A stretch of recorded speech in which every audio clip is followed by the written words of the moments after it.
1, 2, 3, 4, 5.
Hamma telefonni o'chirib.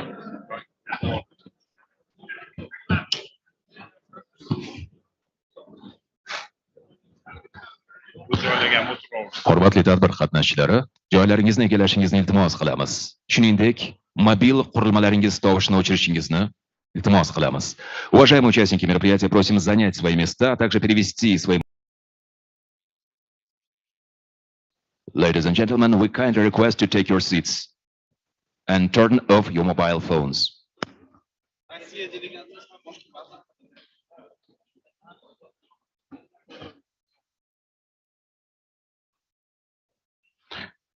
Tadbirimiz qatnashchilaridan yana bir bor joylarini egallashlarini iltimos qilamiz. Shuningdek, mobil qurilmalaringiz tovushini tovushsiz rejimga o'tkazishingizni yoki o'chirib qo'yishingizni iltimos qilamiz.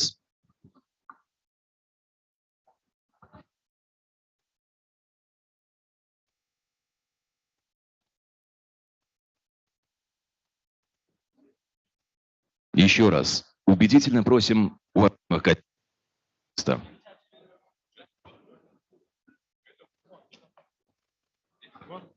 это было? Да, бывает. Хотя я здесь. Вон, не поле делегация. Поменяем или что? Да. Такая же? Внимайте. Уважаемые участники мероприятия, еще раз убедительно просим занять свои места. Dear participants, we kindly request to take your seats.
Hurmatli tadbir qatnashchilari, bo'sh joylarni egallashingiz mumkin. Вы можете занять свободные места.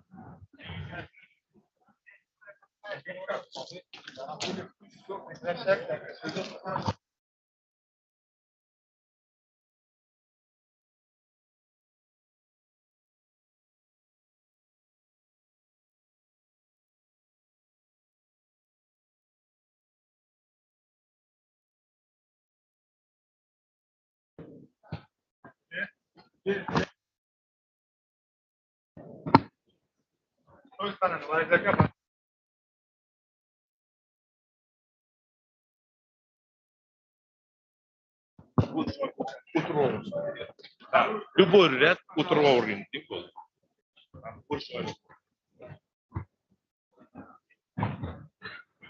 Уважаемые участники мероприятия, вы можете занять свободные места.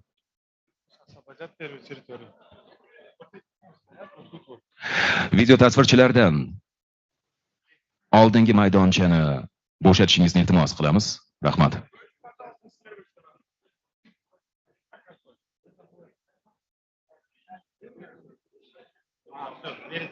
Двери закрывайте, пожалуйста, с левой стороны. Потом стулья занесем. После мэппинга будет заносить.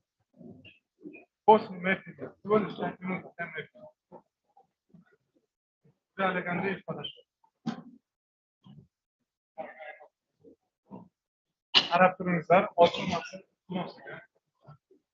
5 minut, потом откроем.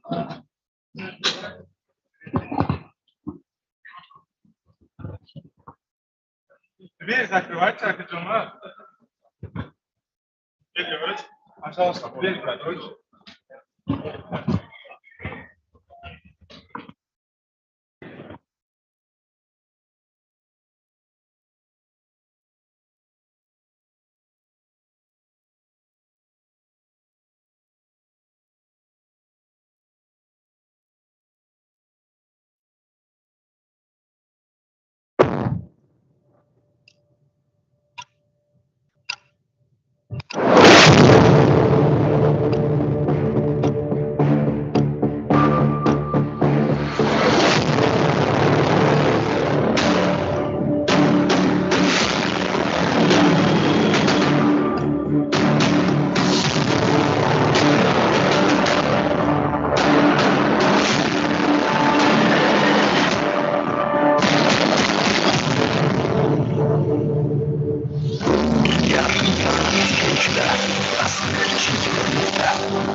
Uzbekistan kutib oling.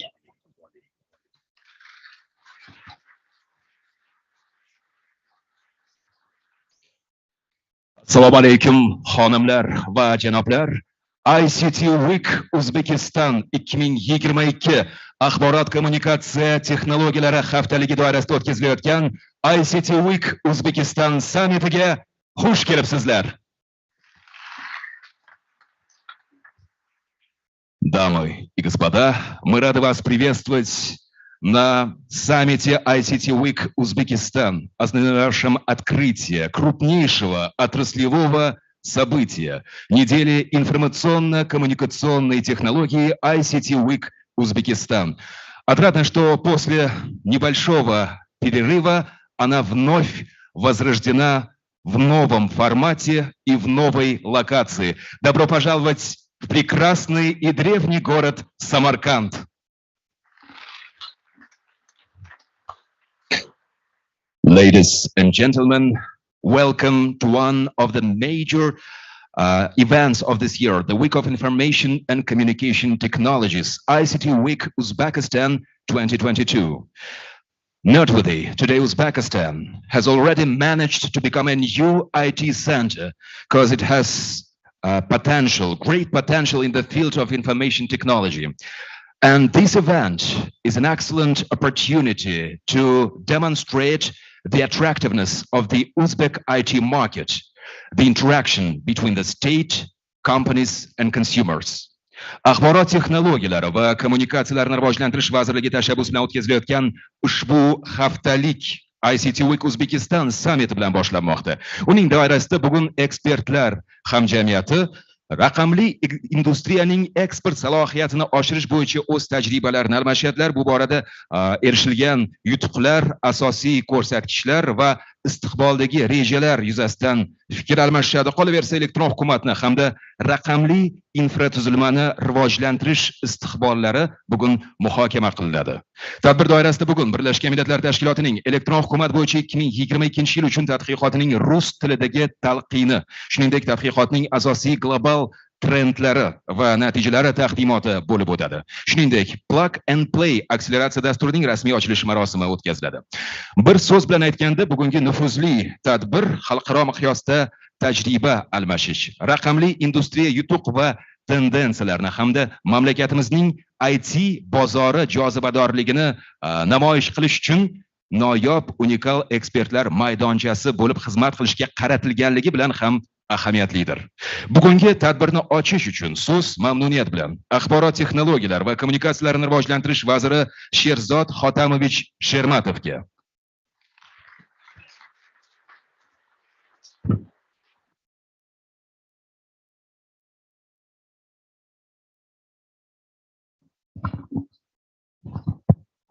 Assalomu alaykum, hurmatli do'stlar, hurmatli mehmonlar, tadbir ishtirokchilari. Hammalarni Samarqand shahrida, Samarqanddagi shu xalqaro turizm markazida ko'rib turishdan juda mamnunman. Chunki bu birinchi marta O'zbekistonda axborot-kommunikatsiya texnologiya haftaligi Toshkentdan tashqarida to'liq o'tkazilyapti. Bu birinchi marta Samarqandda o'tkazilyapti. Va to'g'risi bizni kutganimizdan ham bir necha baravar ko'p mehmonlar kelibdi. Men uzr so'rayman, bu qo'yilgan zalda yanada ko'proq stul qo'yishuvdi, undan ham ko'proq odamga talab bo'lyapti. Bu ham menimcha bir katta bir ko'rsatkich bo'lsa kerak. Chunki hech kimni majburlab bu yerga olib kelinmagan, hamma o'zi o'z xohishi bilan shu yerda bo'layotgan o'zgarishlarni, shu yerdagi bir yengilliklardan xabardor bo'laman deb kelgan. Shuncha vaqt topib kelganinglar uchun yana bir bor minnatdorchilik bildiraman.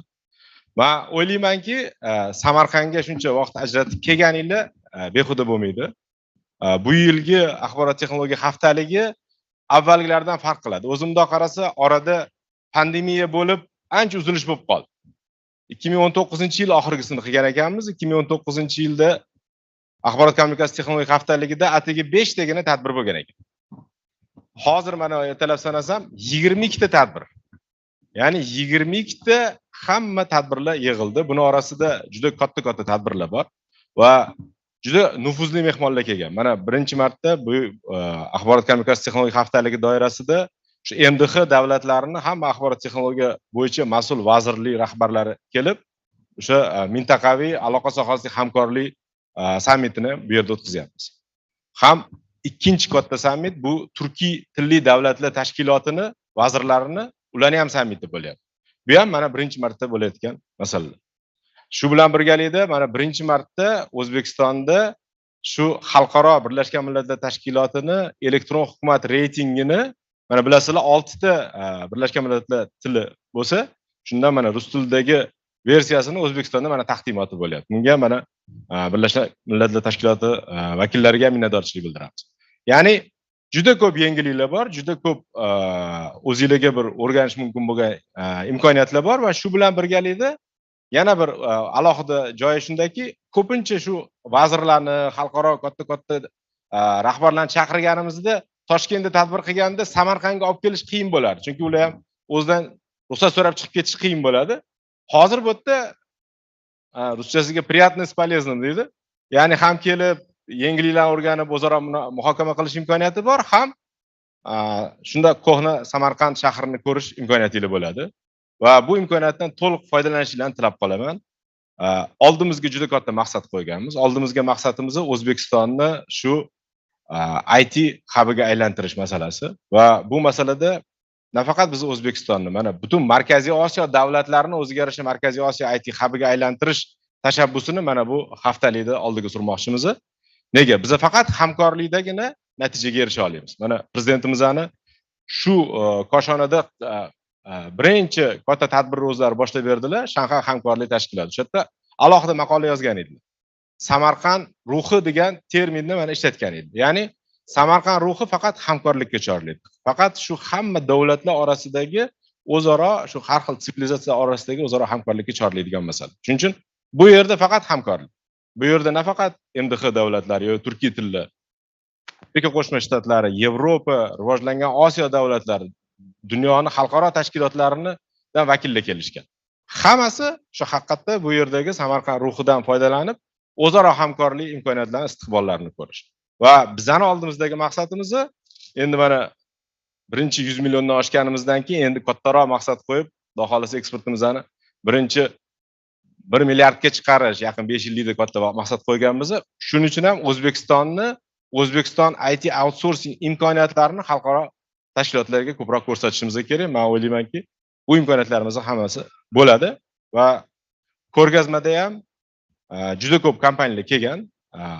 Bugun ko'rgazmaning ochilishini qilganimizdan keyin hammalarni ko'rgazmaga ham taklif qilamiz va u yerda ham o'zaro hamkorlik imkoniyatlari, istiqbollarga erishish imkoniyati bo'ladi. Yana bir bor xush kelibsizlar. Welcome to Samarkand. Wish you very productive ICTWEEK. Thank you.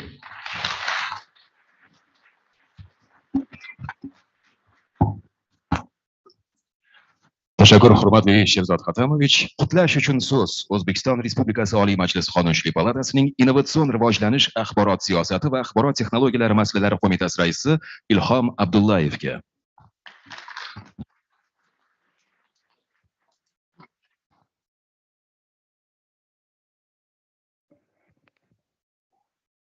Assalomu alaykum, hurmatli mehmonlar. Assalomu alaykum, xonimlar va janoblar. Добрый день, уважаемые дамы и господа. Надеюсь, разделяя общее мнение, говоря, в каком торжественном, красивом месте мы сегодня находимся, в приподнятом настроении духа. Все это очень важно. Говоря о современном развитии информационно-коммуникационных технологий в нашей стране, надо понимать, что политический смысл этого события, этих процессов, он тесно увязан с новым политическим курсом на построение нового Узбекистана. Лидерские позиции президента нашей страны Шавката Миромоновича Мирзияева одним из приоритетов этой политики определяет именно развитие инноваций, развитие современных информационно-коммуникационных технологий. Когда мы говорим об этом развитии, надо, конечно же, зрить в тот момент, что это не само по себе, побольше компьютеров, побольше программного обеспечения и тому подобное. Разговор идет о том, что мы должны повысить эффективность государственного управления за счет внедрения современных инновационных информационно-коммуникационных технологий, цифровизации этих процессов, реинжиниринг бизнес-процессов. Кроме того, что это очень высокодоходный сектор экономики, государство рассматривает информационно-коммуникационные технологии и в качестве того, что можно при помощи этого повысить отчетность и прозрачность деятельности органов государственной власти и управления. Очень важно то, что сегодняшнее мероприятие, как сказал уважаемый наш министр Шерзод Хатамович, проводится не в Ташкенте, а именно в Самарканде, в регионах нашей страны. Взят политический курс на то, чтобы у нас было единое информационное тело в стране, то есть не должно быть цифровых разрывов, не должно быть каких-то дискриминаций по поводу того, что люди в каких-то имеют худшие условия доступа к информационной сети и электронным сервисам. И с этой точки зрения, то, что это проводится в регионе, я думаю, это очень хорошо. Я вижу здесь представителей всей уголков нашей республики, и это достаточно важно. Я, как член парламента, рад возможности того, что имею возможность поприветствовать вас всех от лица парламента, высказать то, что мы в парламенте очень поддерживаем ту работу, которую правительство активно проводит в этой сфере, поддерживаем и это мероприятие сегодняшнее. Одним из направлений нашей совместной работы я хотел бы привести то, что за последние только полгода принято 4 важных закона в сфере информационно-коммуникационных технологий. Принят закон важный о кибербезопасности, новой редакции законов о почтовой связи, об электронной коммерции, об электронной цифровой подписи. Совсем из ближайших наших планов 2 закона. Это закон о телекоммуникациях в новой редакции и закон о радиочастотном спектре. Я думаю, сегодняшнее мероприятие, те мероприятия, которые входят в состав нынешней недели, они очень полезны, они позволят нам обменяться мнениями, услышать наших дорогих гостей, которые приехали со всего мира, обменяться мнениями, наметить перспективные планы. И я думаю, при том подходе, который на сегодняшний момент в нашей стране осуществляется, нас ждут очень хорошие перспективы. Большое вам спасибо, удачной работы нашему мероприятию. Спасибо. Благодарим за приветственную речь. Слово для приветствия предоставляется региональному директору Международного союза электросвязи по региону СНГ Наталье Мочу.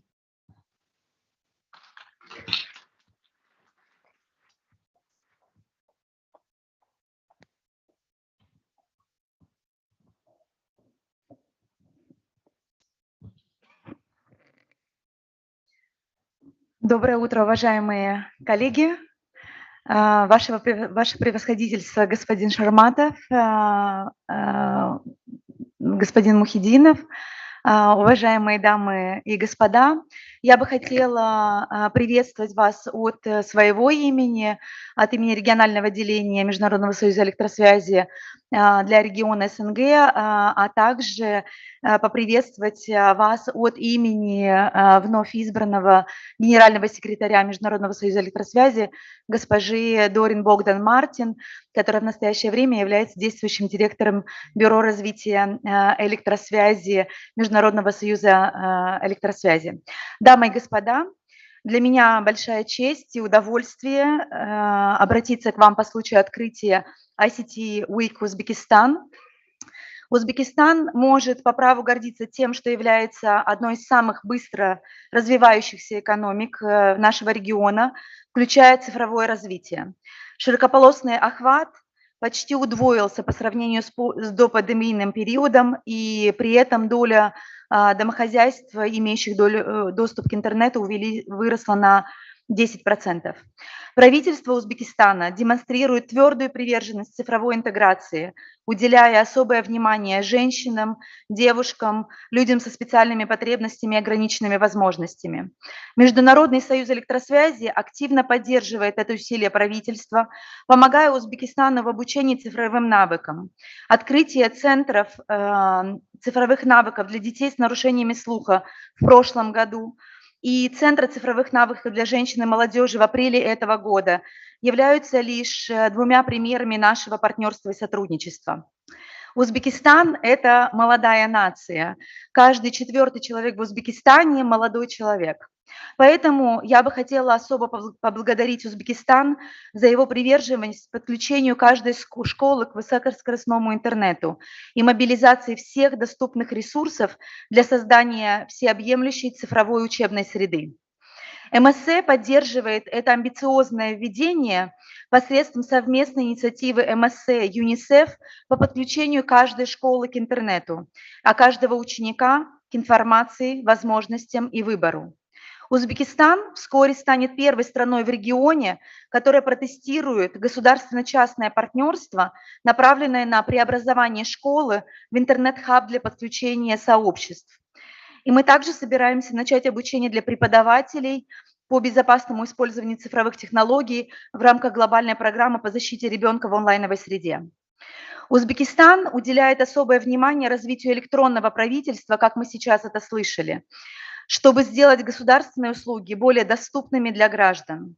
Инициатива Международного союза электросвязи GovStack, которая помогает странам быстро и экономично развивать услуги электронного правительства на основе многопользовательских цифровых блоков, и в которой мы уже сотрудничаем с Эстонией и с Германией, может также стать благоприятным направлением нашего будущего сотрудничества.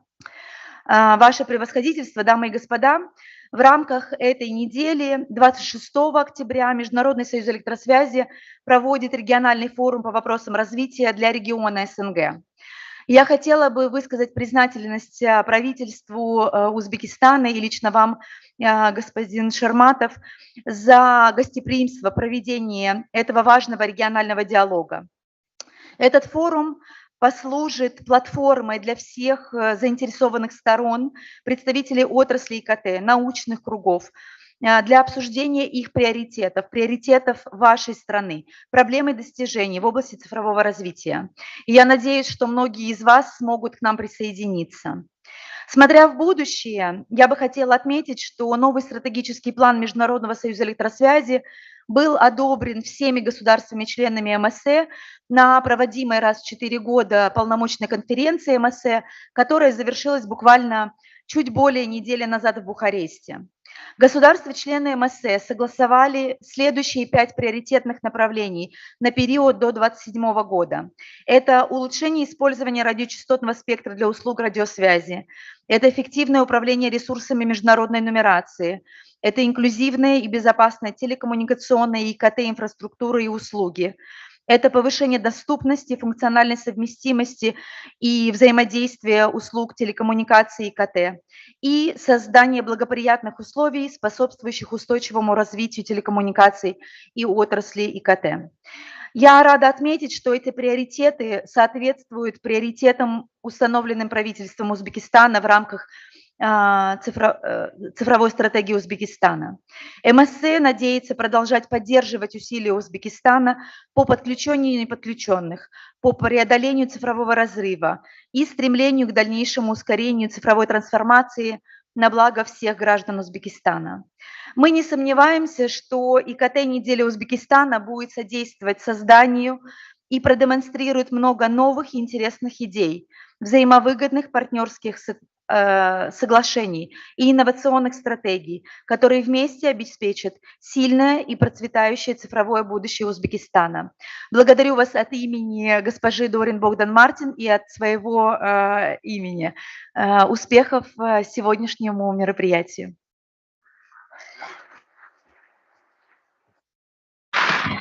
Спасибо, Наталья. Qutlash uchun so'z aloqa sohasidagi hududiy hamdo'stlik ijroiya qo'mitasi bosh direktori Nuriddin Muhiddinovga.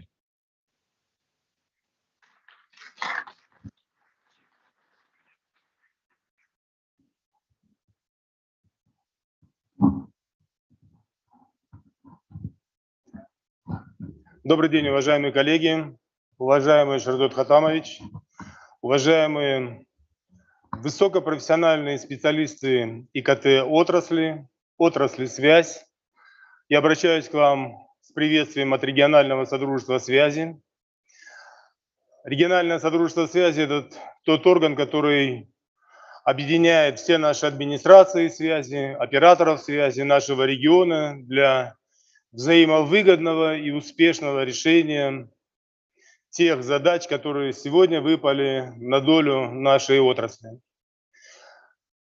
Сегодня мы видим полный аншлаг, не видим не то что свободных стульев, мы не видим свободного пространства, и уважаемые специалисты, которые здесь собрались в этом зале, это подтверждение того, что в Самарканде сегодня проходит мировой форум по дальнейшему совершенствованию систем связи и IT-технологий.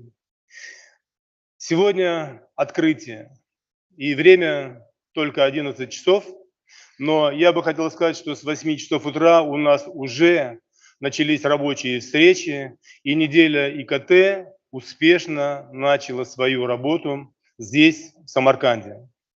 Самарканд, вы знаете, это очень древняя земля, это то место, где зарождалась цивилизация. И сегодня, находясь в Узбекистане, мы ощущаем, как развитие информационных технологий является центром Вселенной.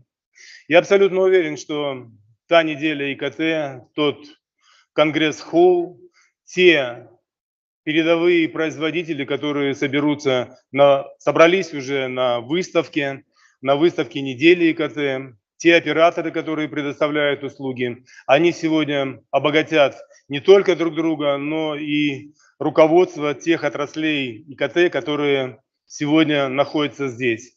Два слова хотел бы сказать о том, что завтра мы будем принимать соответствующие решения для развития нашего региона, для нашего вклада в Международный союз электросвязи. И хотелось бы сказать, что завтра также будет очень важная встреча экспертного совета Межпарламентской ассамблеи Региональное содружество связи. Это тот орган, который объединяет профессионалов и специалистов в области информационных технологий для формирования действующей и законодательной будущей базы в области ИКТ. Экспертный совет по формированию модельных законов и их совершенствованию примет все необходимые усилия для того, чтобы законодательная база также была хорошим стимулом и добрым условием для развития информационных технологий как в нашем регионе, так и в целом для использования абонентов нашего региона полноценной мировой телекоммуникационной сети. Город Самарканд – это центр, который сможет на эту неделю объединить нас всех. Объединить и подсказать те необходимые добрые решения, которые нужны будут для того, чтобы информационное мировое телекоммуникационное пространство работало эффективно и взаимно понимающей среде. Уважаемые коллеги, хочу поздравить вас с неделей ИКТ и абсолютно уверен, что эта неделя ИКТ завершит и ответит на очень многие наши вопросы, которые стоят перед информационным обществом. Спасибо.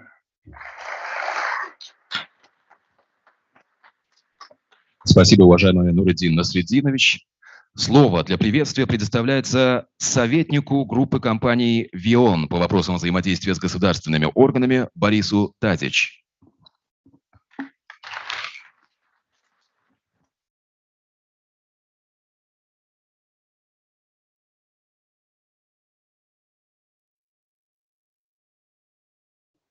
Dear Minister Shermetov, dear friends, I'm really happy and I'm honored to be with you in Samarkand today and the next few days, working together on creating better conditions for ICT technologies and improvement in this extremely important sector for developing every country in the world.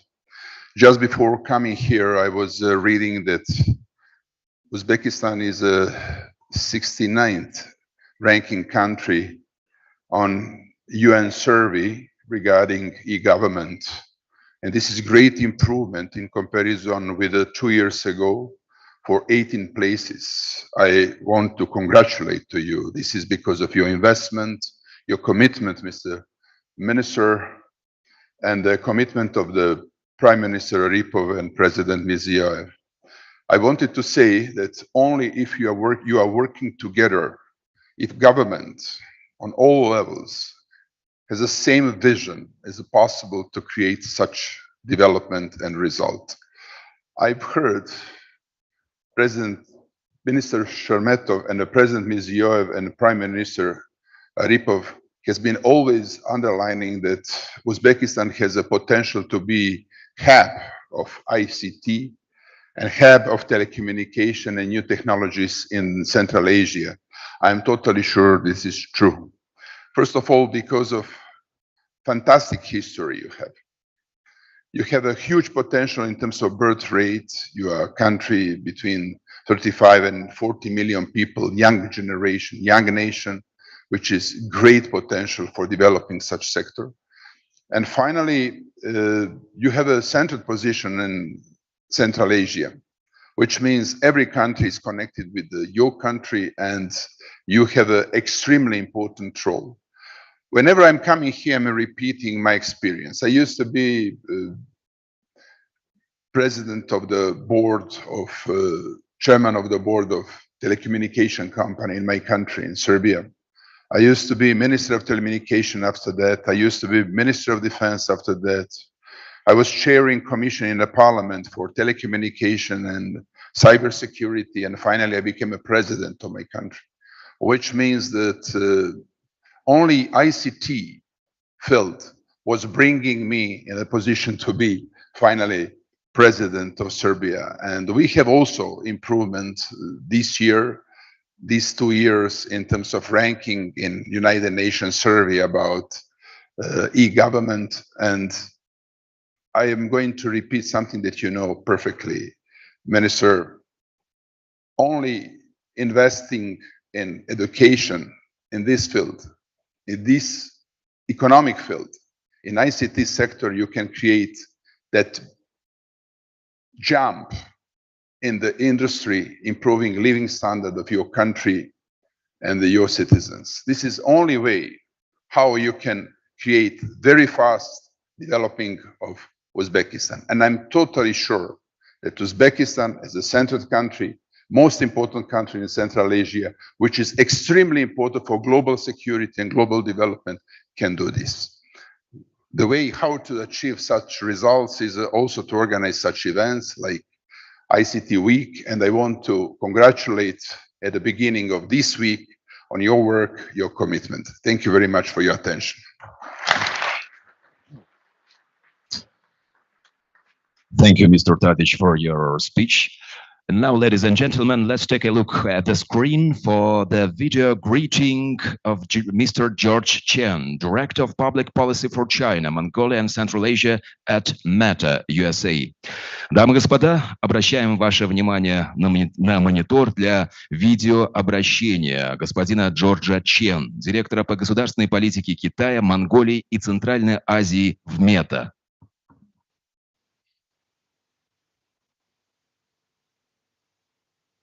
The Honorable Minister for the Development of Information Technologies and Communications for Uzbekistan, Mr. Shahzad Shamatov. Distinguished guests, ladies and gentlemen, on behalf of Meta, I want to say thank you for the invitation from our friends in Uzbekistan for us to participate in the 2022 ICT Week in Samarkand. It is our great honor to be part of the ICT Week this year. I'm sorry I cannot be in Samarkand in person, but I'm really glad that I can have the opportunity to deliver my speech virtually. It also shows the importance of technology. Technology can make the world smaller and also make our people and society closer. Meta is a technology company. We are headquartered in the Silicon Valley in California, the United States. We are proud to have over 10 million active users in Uzbekistan who use our services from Facebook, Instagram, Messenger, groups, WhatsApp, and many more every day to communicate with their friends, families, or just learn something interesting. Or perhaps you can also do some online shopping through our services. The impact of our services for Uzbekistan is obvious. And I can say this is just a start. As you may know, about a year ago, our founder and CEO, Mark Zuckerberg, announced to change our company name from Facebook to Meta. This is more than just a rebranding. It shows our commitment to the development of the metaverse, which we consider as a new chapter for the internet. Most recently, Mark also announced our new and high-end VR headsets, Quest Pro. I hope in the near future, I can also bring the Quest Pro to Uzbekistan. to get more people to try out their immersive experience in the metaverse. During my recent visit to Tashkent and in Uzbekistan, I've also noticed your country has already acquired quite a number of Quest 2 VR headsets, which I will say, they are good enough for consumer level experience. I found the Quest 2 in Uzbekistan's IT park, and your staff told me the government bought those VR equipment, particularly to support the local startup development. That is very, very encouraging news. And I'm really glad to see Uzbekistan is already taking the lead for the development of the metaverse for Central Asia and the whole world. I want to show some slides about my own experience in the metaverse. You can see I can play ping pong, I have meetings with my colleagues, and I visited different historical sites in the metaverse. The metaverse is already happening, and the future is already here. I have already tried my metaverse experience through Quest 2, and you can also try yourself through Quest 2 during the ICTWEEK here right now in Uzbekistan. The beauty of the metaverse is we can redefine the time and space. Where you are is no longer that important. One thing we hear more and more people talking about is that the metaverse may be virtual, it's a virtual world, but the impact can be real. As you can see on the slide, we expect the AR and VR technologies will be applied to many different aspects, from marketing to medical training, e-commerce to entertainment. And your country, Uzbekistan, has such a long history and rich culture. That's why I see a lot of potential for Uzbekistan to develop very well in the metaverse. Last but not least, I want to thank Minister Shamatov again for your hospitality during my last visit to Tashkent. I'm also deeply impressed by your ministry's passion for the youth and IT talent development, your president's vision to focus on the ICT sector for Uzbekistan. Meta has been already in talks with different parties, including IT Park in Uzbekistan, for a broad range of cooperation. And I hope next time when I revisit to Uzbekistan, together we can have more good news to announce. And I must visit the beautiful and historical Samarkand too in person. Thank you and best of luck to the ICTWEEK 2022 in Uzbekistan. Bu Meta kompaniyasining Xitoy, Mo'g'uliston va Markaziy Osiyodagi davlat siyosati bo'yicha boshqaruvchi direktori Jorj Chen janobining video murojaati edi. Ma'lumot tarzida aytib o'tmoqchimiz, Amerika Qo'shma Shtatlarining Meta kompaniyasi ICTWEEK Uzbekistan ko'rgazmasida ilk bora o'z stendi bilan ishtirok etmoqda va kompaniya vakillariga tadbir tashkilotchilari nomidan hamkorlik uchun minnatdorchilik bildiramiz. Xonimlar va janoblar, tadbirimiz davom etadi. Мы переходим к презентационной части нашего саммита, и прямо сейчас состоится запуск русской версии исследования электронного правительства Организации Объединенных Наций 2022 года. Для презентации ключевых глобальных трендов и результатов исследования приглашается господин Винченцо Акваро, начальник отдела цифрового правительства ООН.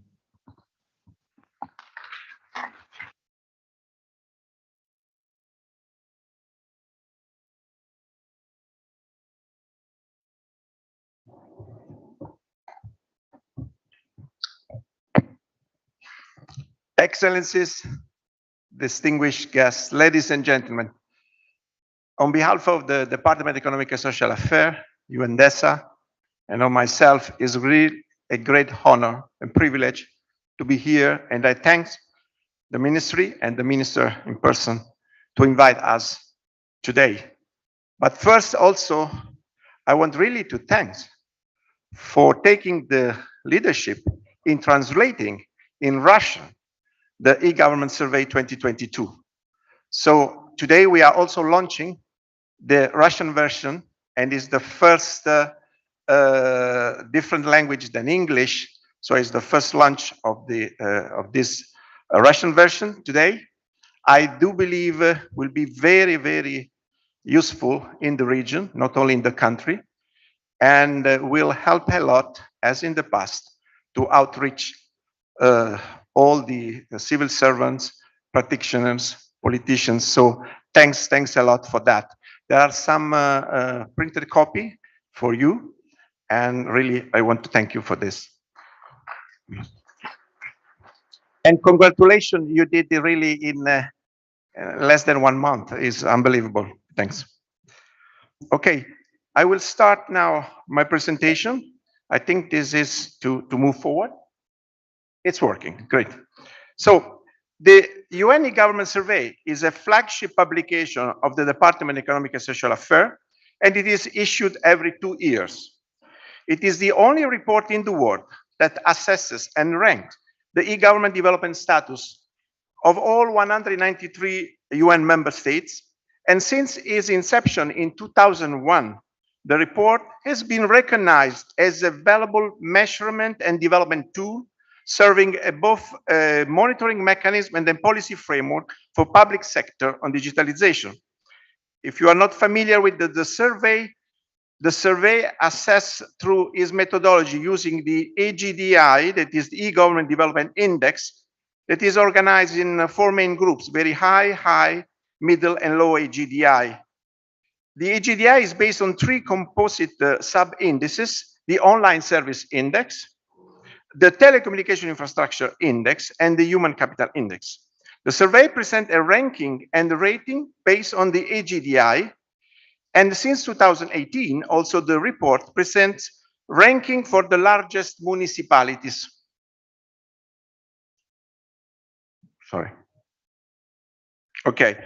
So every year we improve every 2 years we improve the report, and we improve the methodology, and we take into consideration the lesson learned from the previous editions, the inputs and the feedback received by member states, and also through open consultation, outcomes of expert group meetings, and the latest technological and policy development. So we improve the methodology based on that. The Online Service Index for this edition was also refined, and the Online Service Index, has been calculated based on 5 categories: institutional framework, service provision, content provision, technology, and e-participation, with the OSI as a whole calculated based on normalized value. We also assess city portals, and we moved from 100 cities in 2020 to 193 in 2022. We also have the annex that have been extended to present the results of 2 pilot initiatives using AI complex network analysis and Open Government Data Index. Let's share some global trends. And so the 12th edition of the survey offers new evidence on how technologies is transforming the way government operate, shifting from the traditional technocratic approach to an integrated digital agenda that is policy-oriented, people-centric, and data-driven. It illustrates how e-government has expanded and evolved from silos to whole of government and all of society's approaches.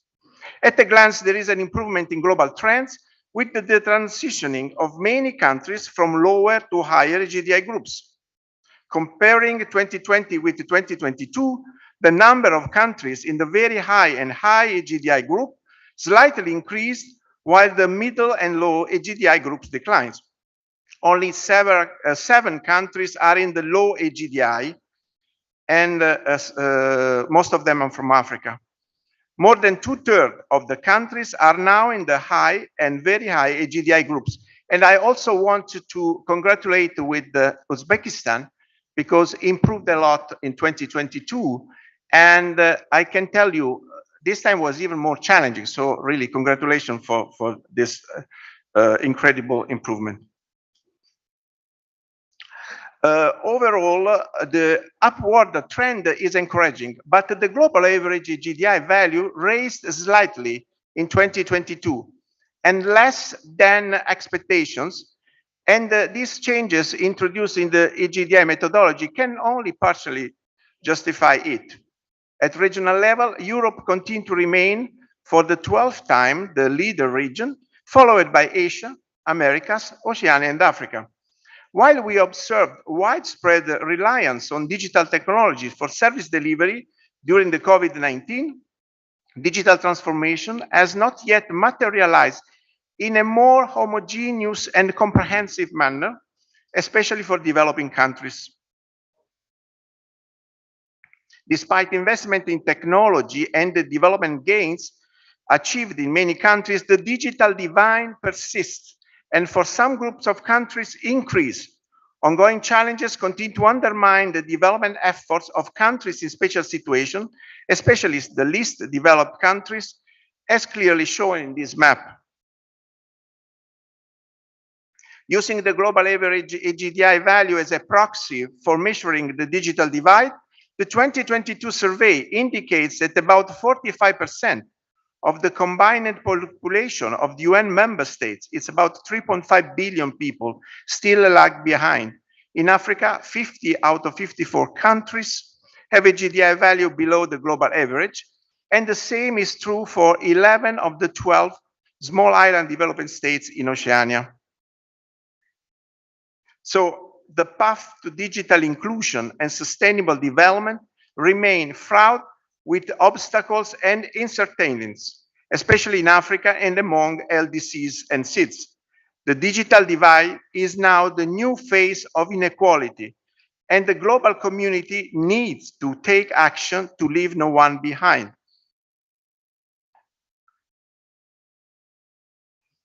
Even before the COVID pandemic, there were widening socioeconomic inequalities exacerbated by digital gaps.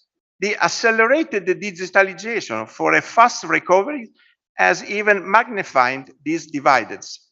Few countries show clear evidence of having engaged in online consultation involving vulnerable groups, and even fewer have evidence showing that government involve vulnerable groups in decision making. To overcome inequalities, government need to develop integrated frameworks for implementing inclusive e-government.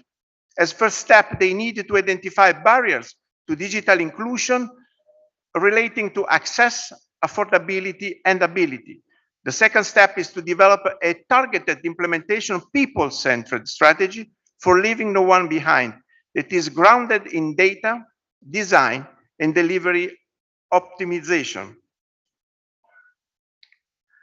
One of the key lessons learned is that the future is still hybrid and not only digital. The primary objective is recognizing human agency and supporting human development through digitalization.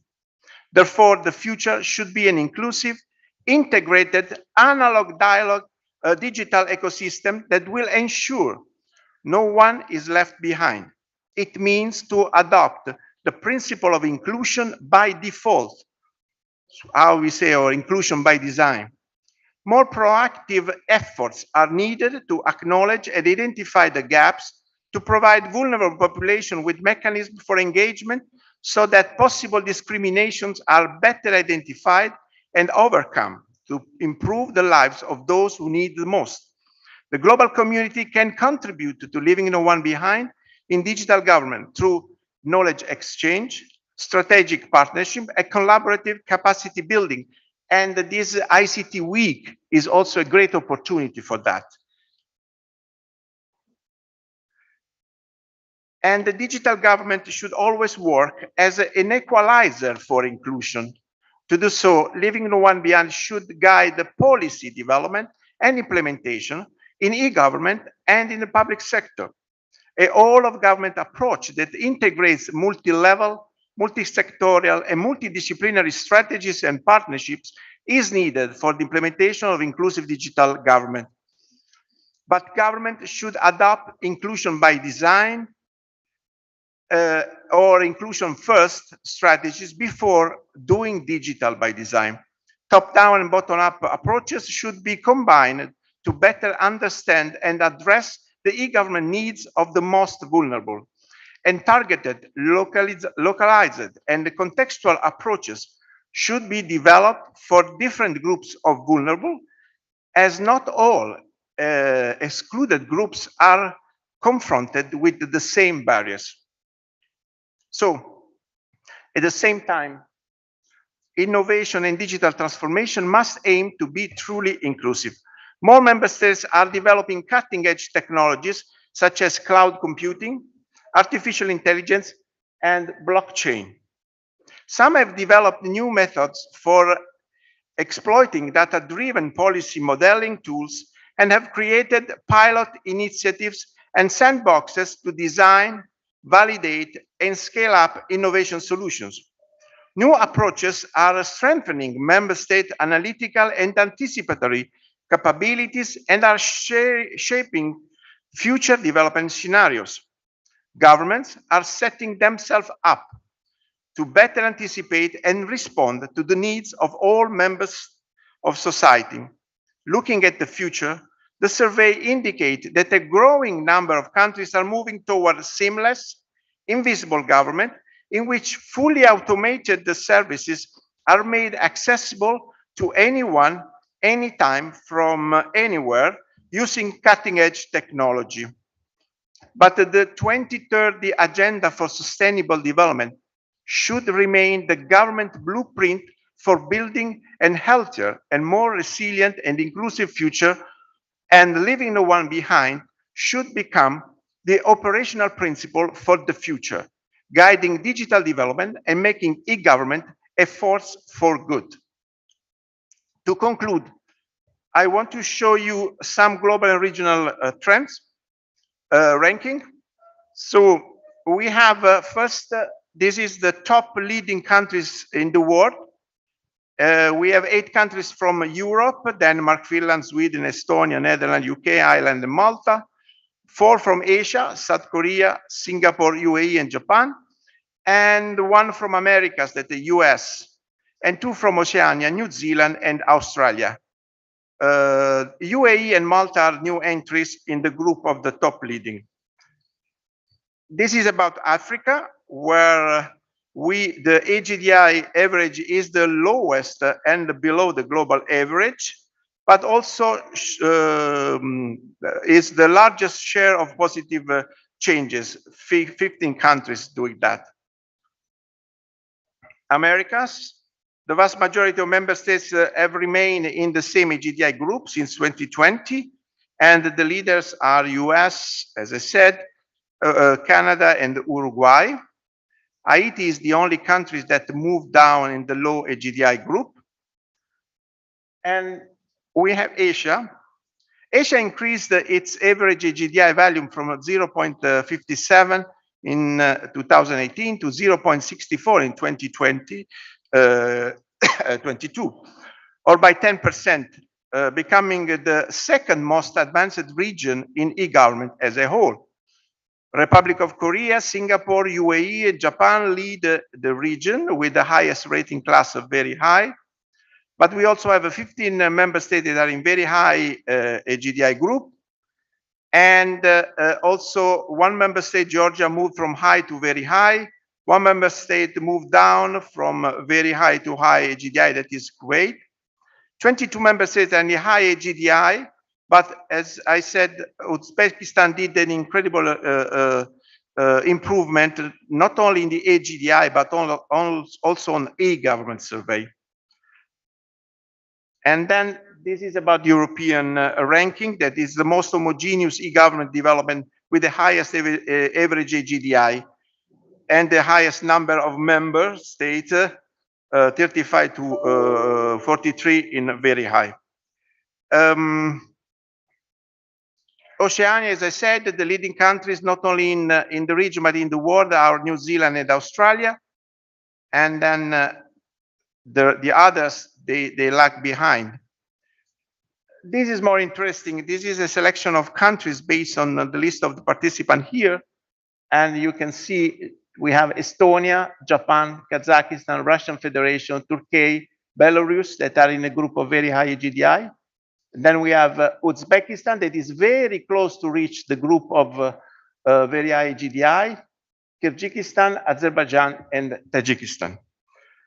To conclude, now really is the last one.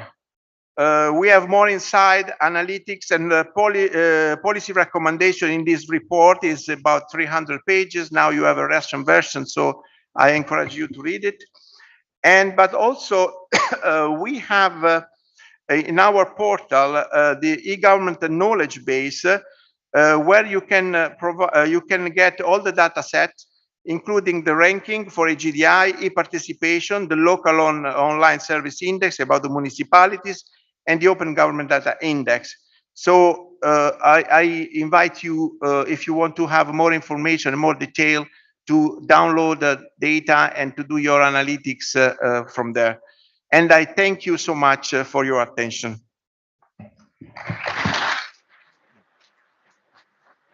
Allow me to give the copy to the minister, the first copy in Russian.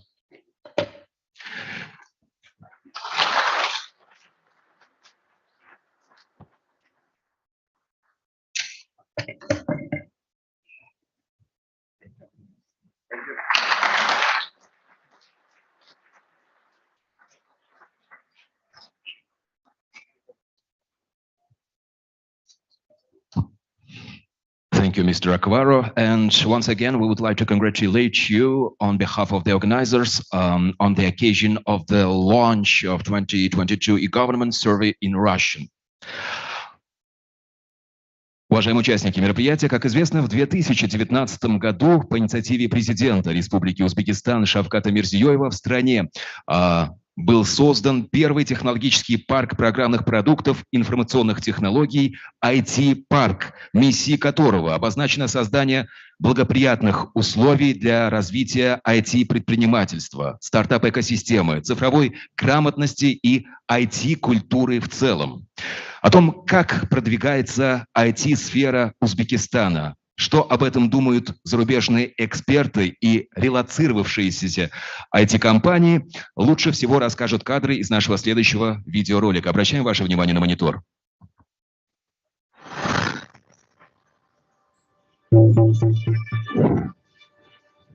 Uzbekistan is an ancient cradle of Oriental civilizations, in which centuries of traditions are intertwined with rapidly developing technology. Guests of this country are amazed by the variety of natural landscapes, as well as the abundance and taste of national dishes. But that represent Uzbekistan, skilled with respect for elders, hard work, and hospitality from a young age. Местного населения, отношению к нам, местных людей, как к приезжим. Ребятам очень нравится наша самобытная культура, архитектура, климат, даже наша кухня. Природа, которая окружает вас буквально в шаговой доступности, это просто что-то невероятное. Ты можешь хоть каждые выходные ходить в горы, любоваться прекрасными водопадами, каньонами и достопримечательностями.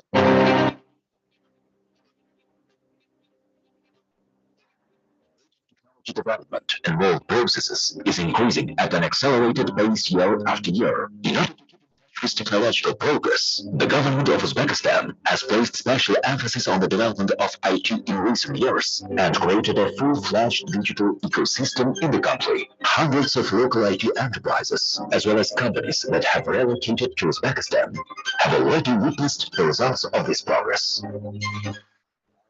Impressed with the developments over the last 4 years, how Uzbek economy has been liberalizing itself and growing. And I'm very proud to be part of this story because while entire world slept during the COVID time, Uzbekistan never stopped. And what we are in today, the IT park, is a very good example of that. We were one of the early investors in IT park. I consider this place as our new home for B9. And I think it is a physical demonstration of how progress is actually taking place in Uzbekistan. My salute to Mr. Muhtaram President. He has been a beacon of success and also leadership, not only in Uzbekistan, but also in the region. All the countries are looking to Uzbekistan as a country which is systematically progressing itself, enriching its economy and giving prosperity to its citizens. Has launched a special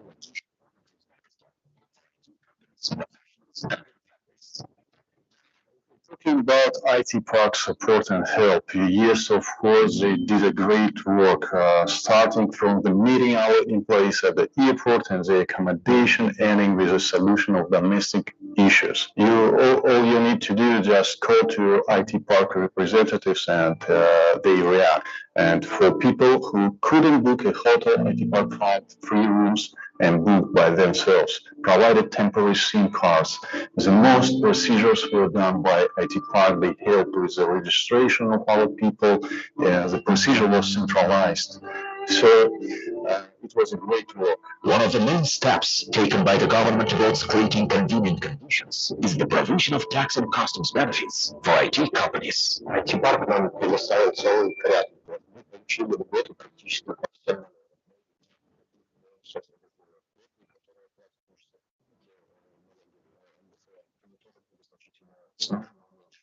Successful establishment and development of a business requires an environment that meets all standards of convenience and quality. For this purpose, the largest IT hub in Central Asia is being created in Uzbekistan. Also, IT Park branches are represented in every region of Uzbekistan.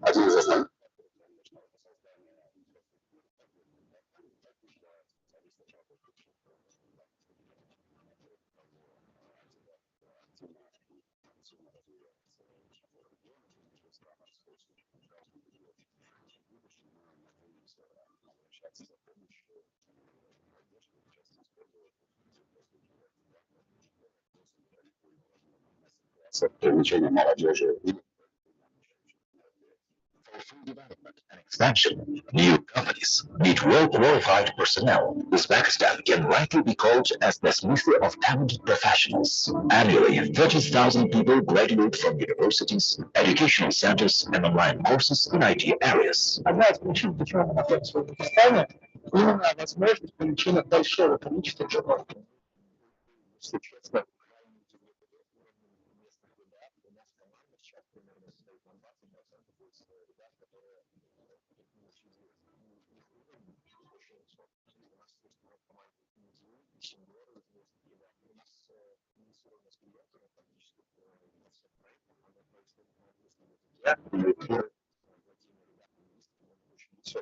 Thanks to the rapid steps of the mobile sector, a number of IT companies functioning in Uzbekistan increased over 6 times. A number of foreign companies have grown tenfold. The amount of educational companies surged 17 times, and the number of export-oriented companies have grown. Of IT services provided by residents increased 6 times, and the volume of export of residents increased 12 times.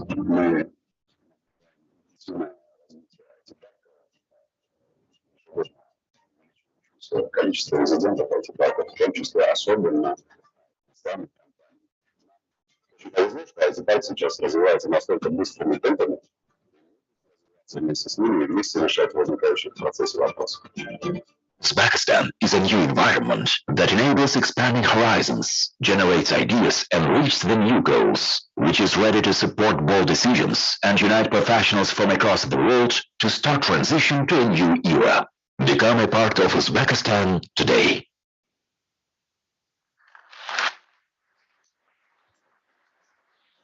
Raqamli industriyaning eksport salohiyatini oshirishga oid taqdimot uchun sahnaga O'zbekiston IT Park direktori Farhod Zoirovich Ibragimovni taklif etamiz.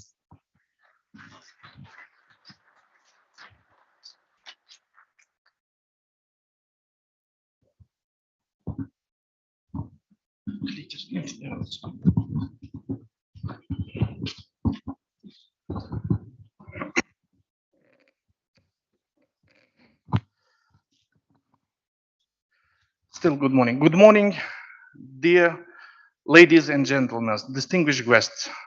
Thank you very much for visiting ICTWEEK 2022 Samarkand. I'm very happy to see everyone here on behalf of all our team. Thank you very much.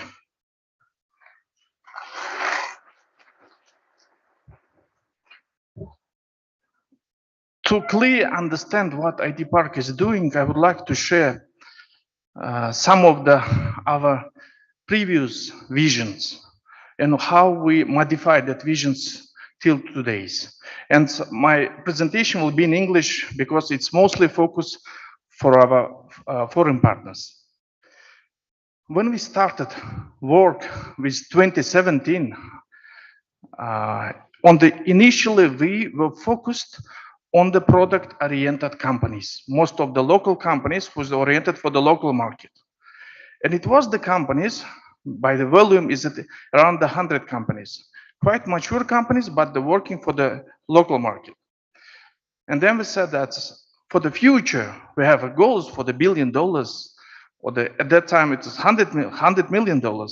It was for the export, it was almost impossible. And that's why from 2019, we start to think about to support the startups. We went to one step down. Support the startups. And then when we start about the startups, we saw that startup ecosystem we could develop only on the major cities, on the capital or the cities in the region. And it was very pity that we couldn't cover all the Republic of Uzbekistan. Then from 2020, we went down again. We set up the offices on the district level and make the service-oriented software companies working with that infrastructure which was developed at that time. And at that time we said that everybody couldn't be the software developer at that time. So it was thinking that if we cover 1% of the population, that even that will not be enough. That's why from 2021, we went even down and start to work with the business process outsourcing. And the main focus now going to the business process outsourcing, as well as for the IT companies, for the product companies, and for startups. And in my presentation, I will tell you that other direction is supported by us as well. So the important thing is what's first is important that annually, sustainably, we are improving the legal acts. I can mention the one thing that from 2020, we changed the legislation and equalized the IT educational companies with the currently IT companies. So it makes that change. Now we see that over than 167 new companies established from that time, and now they are working in working on the capacity building. And not only Tashkent, this is very important, across the whole region, because only 25 of them located in Tashkent, others are in the region. These initiatives really work at that time. It started to work not from 2020, it started to work from 2021, 2022. The market start to understand that from education, this is first what we should pay attention. Then we equalized 2021, we equalized the BPO services, BPO providers, business process outsourcing for the IT companies. And they get the same tax and the custom initiatives as the IT companies could get. This is very important that none of the companies who's registered in the IT park, they are not paying any taxes, corporate taxes. No custom fee for the equipment which is coming from their own work for the development of their job. And other initiatives. Annually, this is important, annually we got the feedback from our resident companies and it is improving. So from the last 2021, before that, it was made a lot of job. Important things that with the legal acts, I told you, this is the first. The second is that at the same time, we made the construction of the different buildings. Importantly, not only in Tashkent, but the whole region. And then pay attention to the education. Probably most of you locals, they know that about the 1 million Uzbek coders. And these educational projects make sense. So if we invite the foreign investors or the partners in 2017 or even the 2019, it was almost nothing to show. However, the potential is very high. And from 2021, at the end of that year, we launched a relocation program. We call it Touch Rush. You see that many opportunities open for the foreign specialists, investors, companies to come. And important there, that's IT visa. We launched the IT visa in the beginning of this year, in the March, and these projects show us also very good potential for foreign companies which visited Uzbekistan. They socially could be equalized with the services, could be equalized with the local persons. They could get entry, free entry over than 3 years. And important that for purchasing the real estate, there is no limitation.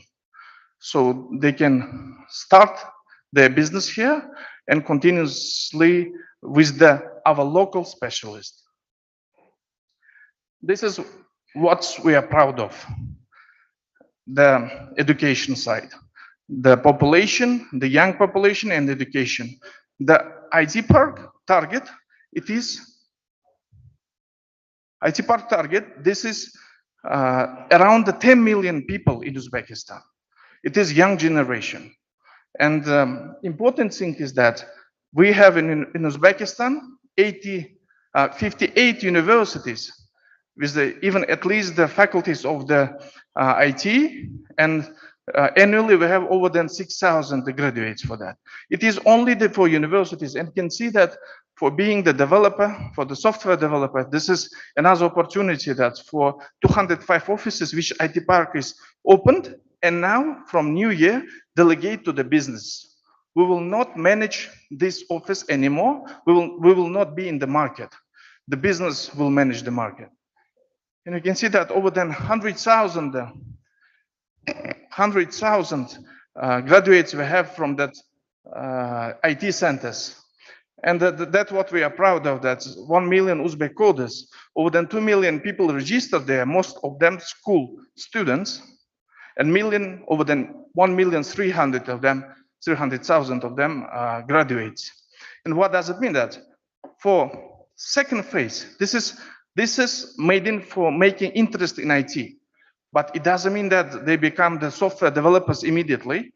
We made the second phase, and probably for the one of the session in the educational IT summit, that issue will be discussed of the second phase. We'll make hopefully with the Coursera of the second phase, over than 1 million people will be covered as well. This is what I told about the infrastructure. This is mostly for people who are the more oriented for the Tashkent. For if you want to decrease the cost of your providing the services, it is best option to go for the regions. Regions in region level, even the district level as well. So we can provide the facilities, furniture, all possible of the specialists which will be educated by our resident specialists as well. This is important that in each place we have our offices. With the high-speed internet, this I would like to say my gratitude to Uzbek Telecom and the Uzpost. They provide the facilities for that. With high-speed internet, uninterrupted electricity. And IT Park offices never closed. So probably some of you visited us 2019, 2020, when we just started the construction of the buildings in Tashkent, in IT Park. It was the first of our project. And some of them that said that when we said that in 2 years we will finish this work and we will launch the offices, some of them showing that pessimistically that it's almost impossible. So in August this year, the president opened the IT Park in Tashkent. This is the first complex with the 7 buildings. In 2 years, we will finish this work. So we are starting from January next year, the same work with the construction of the second phase of the IT Park with the 10 buildings. So if there is any kind of investors who's interested in it, it will be very grateful. Because in this first phase, there is investors, it was the private investors. With the companies, banks, and there is non-budget oriented companies. So that will be very interesting for the investors in this area. And important thing is that tradition culture, Uzbekistan is regionally, whole region is very hospitality, high hospitality. So we have the multi-confession, 16 religious different living in Uzbekistan, over than 100 tradition, 100 different nations living in Uzbekistan. And we can see that climate, over than 320 days, the sun is shining. And Uzbekistan, on the top 3, one of the cheapest, called it Tashkent mostly, cheapest capitals in the world. So this is best time and place now to come to Uzbekistan and work with us. So this is current figures, very short. Now we reach the volume of the IT park residents, it is $330 million. If we compare the whole last year, it was only 200. And now on the 9 months, we reached these figures. And important that 82 million of them belong to the export. Just to be comparison with 2017, 600,000. With the last year, 46 million whole year. Now 82, we hope to get the good figures end of this year and probably to reach the 1 billion earlier than 2028, we hope so. Important that monthly, we got over than 100 companies applying for the become the resident monthly. And some of them only could get the residence status. 125 of them is foreign residents, 100 of them is relocated IT companies, and 6,000 relocated specialists. So we take care of all of them. We are ready to provide the best services. And we hope IT Park with us, you will start your good journey, not only in Uzbekistan, but we hope in the Central Asia, because when we say that Central Asia, this is really where comparison with the other mature markets, which is already providing their services to the developed countries. So we are working together, and who will be interesting on it, we will be today at 2 o'clock, it will be panel session. Panel session with the Turkish technoparks. If you want to expand your business in the foreign countries or the neighbor countries, please welcome. Thank you very much for your attention. Hope you will see in Uzbekistan, we develop the IT Uzbekistan together. Thank you very much.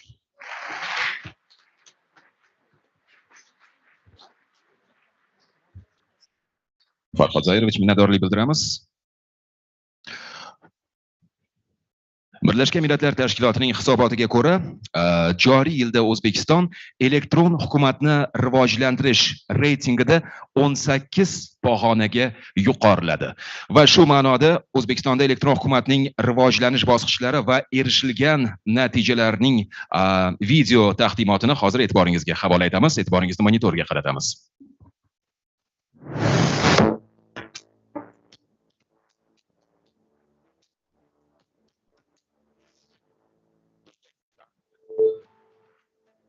That creates new opportunities for a peaceful, prosperous, and comfortable life for about 36 million people. It's becoming increasingly important in opening wide opportunities for entrepreneurs, improving their life as well as glorifying the honor and dignity of a person in our country.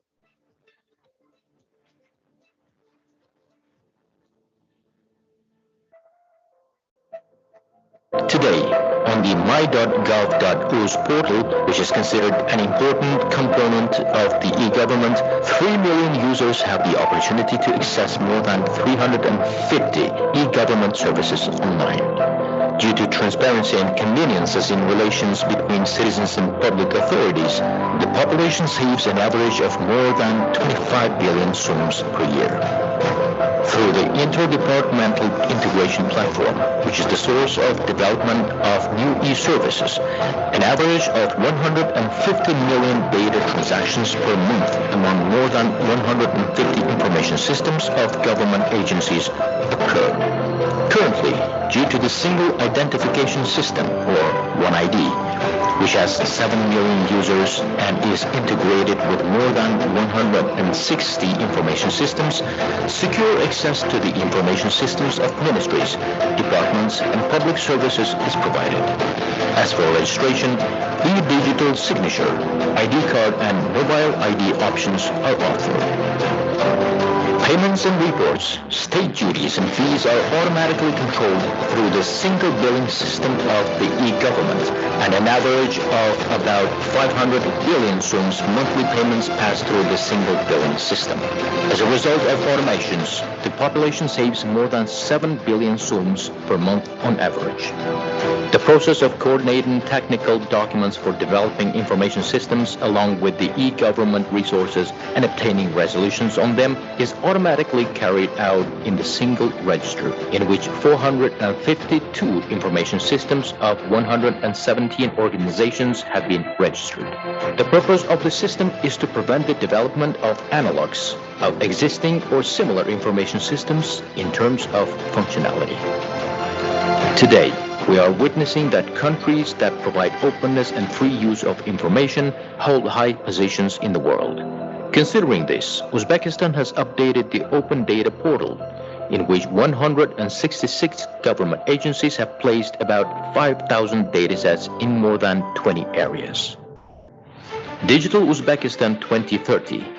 Within the framework of the program, the e-government projects management center was assigned to monitor the implementation of 444 key projects on the digitalization of government agencies. Due to the single register of social protection, the services of pension allocation and delivery of financial automated. Ambulance arrival time to an address was reduced by 2 times. After the digitalization of such areas as digital customs, transport control, transparent construction, finances and taxes, and cadastre, requests for hundreds of documents from citizens have been discontinued. People no longer waste time attending various organizations. Time and money of both government agencies and citizens are saved. In connection with digital development and the need to implement planned projects in Uzbekistan, which is becoming an IT hub, large-scale data storage and processing center with Tier 3 certificate has been created. Systematic reforms that are being carried out began to show their results soon. The world community has also recognized that the digitalization path chosen by our country is the right one. In particular, according to the United Nations E-Government Survey 2022, the E-Government Development Index of Uzbekistan increased by 18 positions out of 193 countries and became one of the fastest growing countries. E-government is the foundation of a prosperous life and sustainable development. Elektron hukumat loyihalarini boshqarish markazi tomonidan tayyorlangan video taqdimot hozirgina e'tiboringizga havola etildi. Summit kun tartibidan o'rnatilgan mavzu yuzasidan so'z yuritish uchun sahnaga Elektron hukumat loyihalarini boshqarish markazi davlat muassasasi direktori Aziz Hakimovich Muhiddinovni taklif etamiz. Ular O'zbekistonda elektron hukumatning rivojlanish istiqbollari xususida so'z yuritadilar. Marhamat.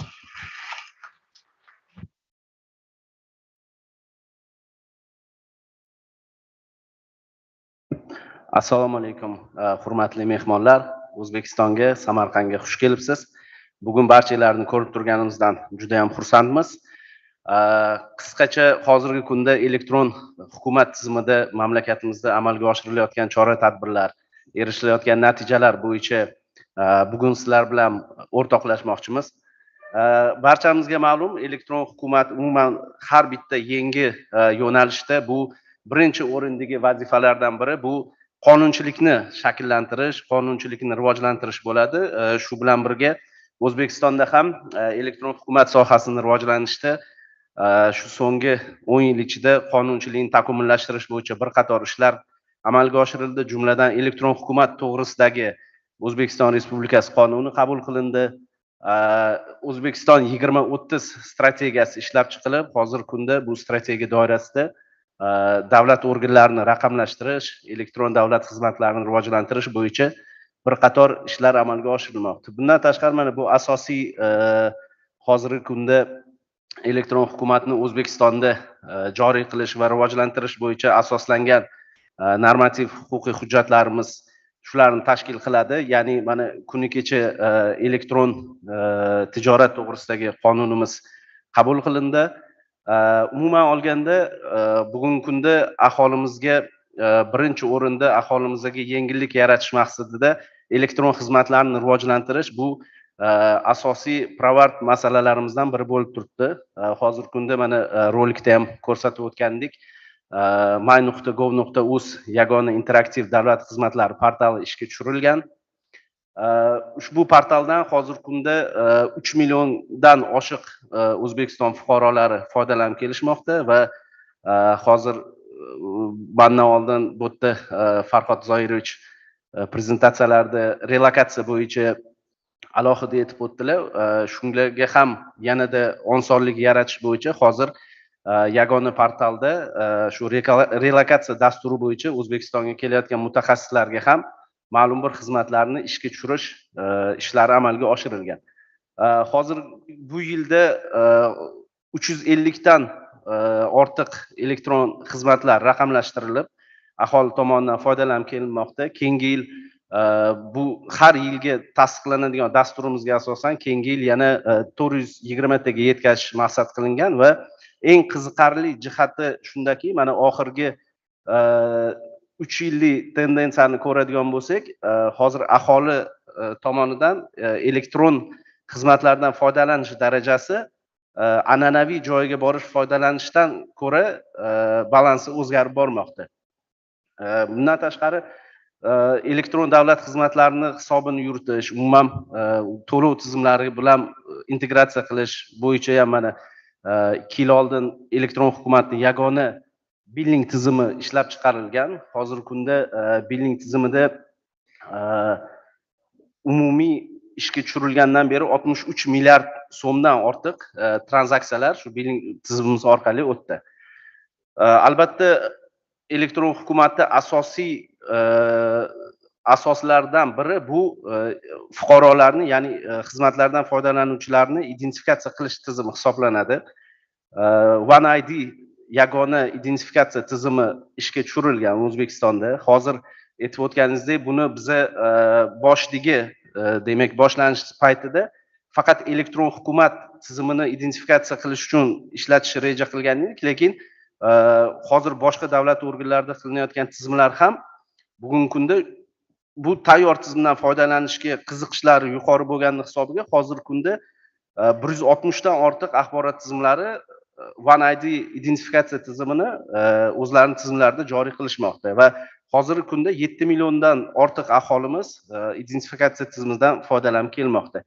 Yana shuni ta'kidlash joizki, fuqarolarni mana identifikatsiya qilishi bosqichlariga qaraydigan bo'lsak, birinchi bosqichda bu faqat shu login parol orqali amalga oshirilgan edi, lekin mana vaqt o'tgan sayin elektron raqamli imzo, keyin ID karta orqali identifikatsiya tizimi joriy qilindi va joriy yil avgust oyida demak fuqarolarimizning mobil telefonlari orqali ham demak elektron xizmatlardan foydalanish imkoniyatini yengillashtirish maqsadida mobil telefonni ham identifikatsiya tizimida foydalanish imkoniyatini yaratdi. Ya'ni mobile ID tizimi ishga tushirildi. Bundan tashqari hozir juda ko'p rivojlangan mamlakatlarda ham tendensiyaga aylanib bormoqda. Davlat organlarida aksariyat ma'lumotlar raqamlashtirilib, ma'lumotlar bazalari shakllantirilmoqda. Va bu ma'lumotlar bazalaridagi ma'lumotlardan foydalanishga imkoniyat yaratish maqsadida yagona platforma ishga tushirganmiz. Ya'ni davlat organlari o'zlariga kerakli bo'lgan ma'lumotlarni demak shu platforma orqali uni yangitdan yaratmasdan olish imkoniyatiga ega bo'ldilar. Hozirgi kunda deyarli 150 ta tizimdan ma'lumotlar yig'ilgan. hukumatni demak qarori bilan yana tadbirkorlikka rivojlantirish va umuman tadbirkorlarni ham elektron xizmatlarni ko'rsatishga jalb qilish maqsadida mana yaqinda ruxsat berildi. Shu ma'lumotlarning bir qismini yangi bank tizimiga, sug'urta tizimiga yangi xizmatlarni joriy qilish uchun foydalanish imkoniyatini yaratish mexanizmlari ishlab chiqildi. Yana bu yilga erishgan eng katta yutuqlarimizdan biri biz ancha yillardan beri bu loyiha ustida ishlab kelinmoqda edi. Bu elektron hukumatni yagona data markazini yaratish loyihasi amalga oshirildi. Bugungi kunda o'sha Xalqaro Aptam institutini Tier 3 sertifikatiga ega bo'lgan zamonaviy data markazi avgust oyida yakunida ishga tushirdik. Hozir bu data markazimizga endi davlat organlarini bazalarini ko'chirish va shu data markazida keyinchalik axborotlarning xavfsizligini ta'minlash, umuman ulardan foydalanish imkoniyatlarini yagona standartlarga olib kelish bo'yicha ishlar amalga oshirilmoqda. Umuman olganda elektron hukumat yo'nalishi bo'yicha yaqin kelajakdagi, ya'ni 22-23 yilga amalga oshirishimiz rejalashtirilgan maqsadlarimiz belgilangan. Bu maqsadlarimiz asosiysi masalan shu davlat organlarini raqamlashtirish yo'nalishida qaraydigan bo'lsak, hozir katta loyiha ustida ishlayapmiz. Bu raqamli ofis, digital office loyihasi bo'yicha, ya'ni har bitta davlat ishchisini shu davlat xizmatidagi fuqarolarimizni axborot tizimlariga kirish imkoniyatini, ya'ni standart axborot tizimlaridan foydalanish imkoniyatini yaratish va umuman olganda davlat xizmatchilarini bir cloud tizimini yaratish bo'yicha loyiha amalga oshiryapmiz. Bundan tashqari yana davlat o'sha raqamli O'zbekiston strategiyasi doirasida 22-23 yilda 214 ta axborot tizimlarini davlat organlariga joriy qilish bo'yicha loyihalar amalga oshiriladi. Hozir ba'zi loyihalar jarayonda, ba'zilari 23 yilda boshlanishi ko'zda tutilgan. Bundan tashqari biznes yo'nalishida hozir aytib o'tganimdek, ya'ni o'zimizda shu integratsion platformamizga xususiy sektorni jalb qilish orqali yangi aholiga yangi elektron xizmatlarni ko'rsatish, umuman aholi biznesni aholi bilan ishlashga, ya'ni elektron xizmatlar sohasida ishlashga ko'proq jalb qilishni asosiy maqsad qilib belgilaganmiz. Yana katta bir yo'nalishlarimizdan biri bu shu biznes bilan yanada yaqinlashish va umuman aholiga elektron xizmatlarni, elektron davlat xizmatlarini xususan ko'rsatishni keng targ'ib qilish maqsadida hozirgi kunda ommabop bo'lgan to'lov tizimlari yoki shu mobil ilovalar orqali ham davlat xizmatlarini aholiga va biznesga ko'rsatish imkoniyatini yaratish maqsad qilingan va hozirgi kunda 4 ta katta shu O'zbekistondagi katta bir kompaniyalar bilan bu xizmatlarni hozir 30 tacha davlat xizmatlarini xususiy kompaniyalar platformalari orqali aholiga berish imkoniyatini yaratmoqdamiz. Aholi bilan ishlash jarayonida asosiy baribir maqsadimiz aholiga qulaylik yaratish, aholini umuman elektron xizmatlardan foydalanishga targ'ib qilish asosiy maqsad qilib belgilangan. Hozirgi kunda aholini smartfonlardan foydalanish darajasini oshib borishni inobatga olgan holda yil yakunida shu o'zimizning MyGov tizimimizni mobil versiyasini, ya'ni smart governmentga ko'proq o'tish, aholini ko'proq xizmatlarni mobil telefonlar orqali, ya'ni mobil qurilmalar orqali olishni ko'zda tutadigan yangi versiyasini ishga tushirishni reja qilganmiz. Bundan tashqari yana asosiy maqsadlarimizdan biri umuman aholini mana kecha Vincenzo janoblari bilan ham uzoq gaplashdik. Bunda juda hamma davlatdagi bor muammo deb buni ko'rsatib o'tdilar. Bu aholini har xil qatlamlarni elektron xizmatlardan foydalanishga kengroq jalb qilish bo'yicha bu mana dunyo tajribasi bilan ham kecha o'rtoqlashdi. Juda buni o'zi bitta katta loyiha. Shu yo'nalishda mana kecha kelishdik. UNDZ ham bizga yordam beramiz deyishdi. Bu bo'yicha mana asosiy 23-yilda maqsadlarimiz shu aholini keng qatlamini elektron xizmatlardan foydalanishga targ'ib qilish bo'yicha hamkorlikda ishlaymiz. Umuman olganda hozir amalga oshirilayotgan ishlarimizning mana natijalari elektron hukumat bo'yicha astalik bilan ko'rinishni boshladi. Hozirgi mana mendan oldin Vincenzo janoblari ham reyting bo'yicha yana to'xtalib o'tdilar chuqurroq. Umuman 193 ta davlatning ichida O'zbekiston o'sish sur'atlari bo'yicha eng top davlatlar qatoriga kirdi. Ya'ni 2 yil ichida 18 pog'onaga ko'tarildi. Bu inson kapitali, telekommunikatsiya infratuzilmasi, elektron xizmatlar yo'nalishi, ya'ni shu amalga oshirilayotgan ishlar natijasida mana shunaqa natijalarga erishilmoqda.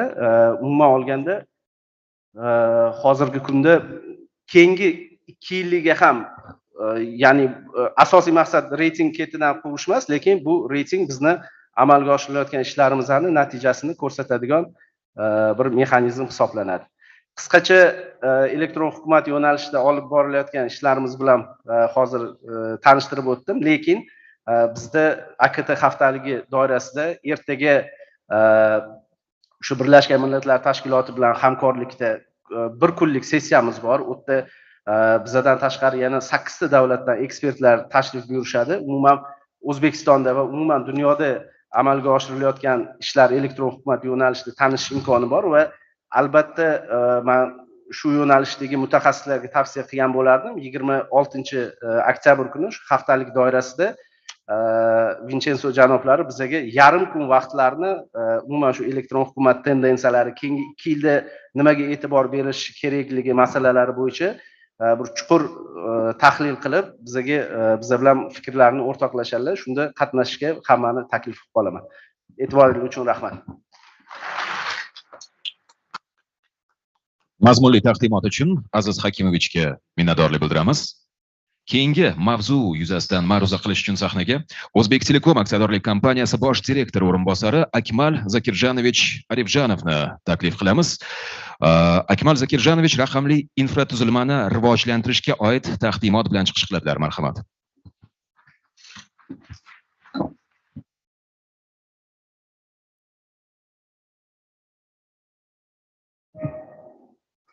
Ассаламу алейкум. Рахматуллахи ва баракатух. Я рад вас встречи видеть на данном саммите и разрешите от компании Узбек Телеком вас приветствовать на таком грандиозном саммите. И это площадка, которая нам позволит специалистам обменяться опытом. И я надеюсь, что все необходимые материалы, которые у нас есть в Узбекистане и в компании, мы можем вам предоставить для информации. Спасибо большое.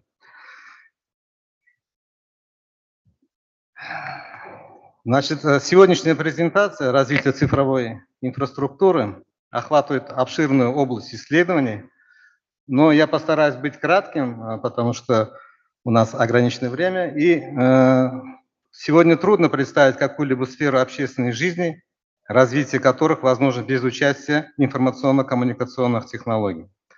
Обусловлено это глобальной цифровой трансформацией, где экономика предполагает изменение модели ведения бизнеса посредством использования цифровых технологий.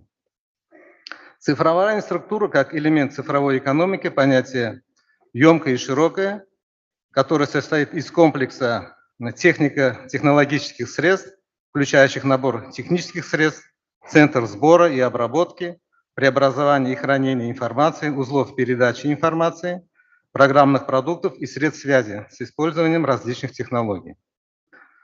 На данном слайде отображены одни из многих основных задач, которые ставит стратегия «Цифровой Узбекистан 2030». И учитывая комплексный подход в развитии цифровой инфраструктуры, компания «Узбек Телеком» сконцентрирована на следующих основных структурных элементах сети связи, куда входит передача, прием, хранение и обработка информации.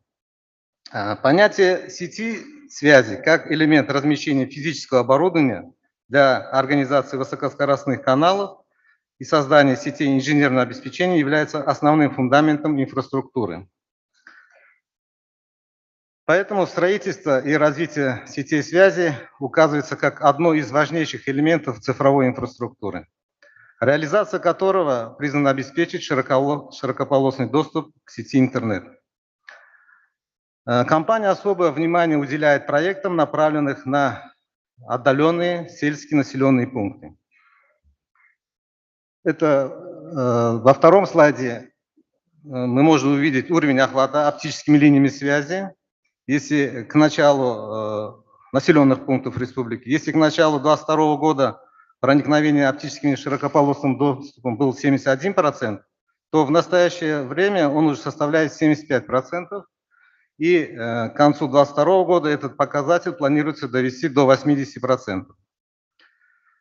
При этом, учитывая современную тенденцию развития, выбрана стратегическая цель по поэтапному переходу от медной инфраструктуры к строительству сетей с очень высокой пропускной способностью, так называемые полноволоконные сети Full Fiber, которые должны обеспечить подключение волоконно-оптических линий доступа в точках распределения с возможностью подключения и мобильных сетей пятого поколения. Так, за 9 месяцев 2022 года в результате строительных монтажных работ по стране было построено 155 тысяч километров волоконно-оптических линий связи. И к 2026 году поставлена цель довести данный показатель до 400 тысяч километров оптики, включая магистральные и сети широкополосного доступа. Дополнительно в рамках приоритетных направлений в обеспечении социальных объектов высокоскоростным интернетом 36 300 объектов – это школы, медицинские, дошкольные учреждения, а также махалинские сходы граждан, опорные пункты милиции, обеспечены инфраструктурой по принципу 100 мегабит в секунду и с последующим расширением его до 1 гигабит в секунду. Для этих целей было построено свыше 25 тысяч километров волоконно-оптических линий связи.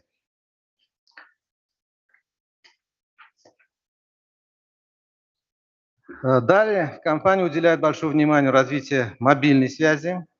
В настоящее время в республике задействовано более 20 тысяч базовых станций при показателе нагрузочной емкости более 8 миллионов пользователей. И в настоящее время уровень покрытия населенных пунктов составляет 91%.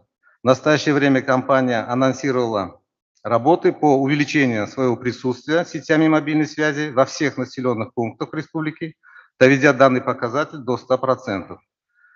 С расширением сети мобильного широкополосного доступа базовых станций вдвое. Также необходимо особое внимание уделить развитию сети 5G. Так, в 2019 году компания Узбектелеком начала тестовые работы и уже в 2021 году ввела в коммерческий запуск в городе Ташкенте. И уже в этом году, в 2022 году, в рамках очередного саммита ШОС в Самарканде, именно в этом комплексе, вся территория комплекса обеспечена сетями 5G. При строительстве был применен принцип совместного использования инфраструктуры наряду с другими операторами связи. И пиковая скорость достигнута 1200 мегабит в секунду. Следующим немаловажным элементом цифровой инфраструктуры является центр обработки и хранения данных. В цифровой экономике объем циркулирующей информации непрерывно нарастает, в связи с чем требуется ее обработка, преобразование, хранение. Именно обработка собранной информации является ключом вопросов по использованию в облачных сервисах. В настоящее время в активе компании действует крупный дата-центр обработки данных емкостью 11 петабайт, который имеет возможность предоставлять клиентам сервисные модели, такие как Software as a Service, где программы и сервисы разрабатывает и обслуживает компания и размещает их в облаке. Платформа как сервис, где компания предоставляет доступ к операционным системам, средствам разработки и тестирования. Инфраструктура как сервис. При этой модели заказчик получает информационно-технические ресурсы, виртуальные серверы и определенные вычислительные мощности. Стоит отметить, что данный дата-центр имеет сертификат CR3. В мае 2021 года институт Uptime провел сертификацию проектной документации, и его надежность составляет 99,9%. Центр обработки данных имеет резервные копии всех инженерных подсистем и позволяет выполнять техническое обслуживание и ремонт без остановки работы центра обработки данных. В настоящее время пользователи активно используют такие услуги, как видеоконференц-связь, коллокейшн, веб-хостинг, облачное видеонаблюдение и другие. Дополнительно ведется работа по реализации инфраструктурного проекта по строительству региональных дата-центров. Это в Бухарской, Ферганской и Ташкентской областях. Общая емкость планируется на первом этапе сделать ее свыше 20 петабайт. В следующем расширении таких услуг, как датабазы как сервис, база данных как сервис и то, что сейчас начинается востребоваться со стороны наших пользователей. На четвертом слайде показана цифровая трансформация компании, где внедряется в своей деятельности сама компания. Of the main tech innovation hubs. So again, coming back to the collaboration part, we have been seeing, IT hub with their 200 plus tech centers. We have been seeing other educational systems. We have been still connected to some of you who are running the universities here. But there's about 6,000 we saw earlier, graduates, IT graduates annually, and I'm sure there's going to be more and more coming very soon annually out of this education system. And how it is, like if you have great education, you have great talents, and you have ideas coming out of them, and some of them have also a feeling for business, and they might want to say, I want to do out of my idea, my tech idea, I want to create a startup. And we already have some help for the startups to grow into a business. But for a startup to thrive, it has to have a little bit more support, especially if they want to go international or to international standards.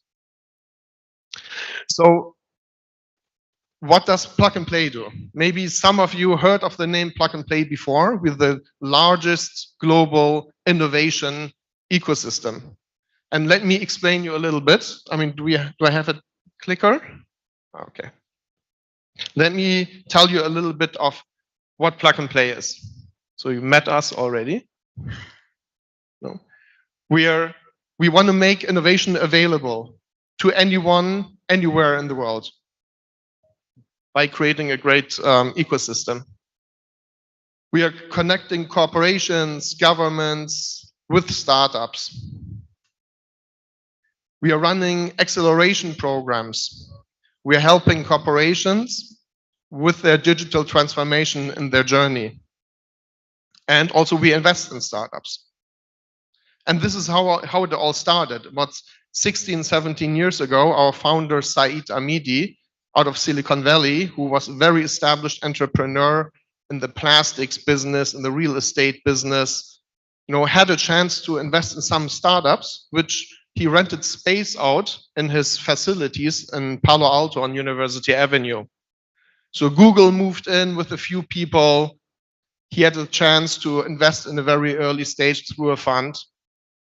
They grew to 50 people very quickly and had to move out again. Turned out to be a pretty good investment. He met PayPal, who they asked, hey, can we move into your facilities? And Saeed said, yes, we can move in, but you're a startup, you can also lose business very fast. So why don't you pay me 2 years in advance rent? And the startup said, you guys are ridiculous. No, we're not going to do it. So Saeed said, okay, how about you give me 1 year in advance rent and then also some shares for the second year? And PayPal said yes back then. And it turned out to be a good investment.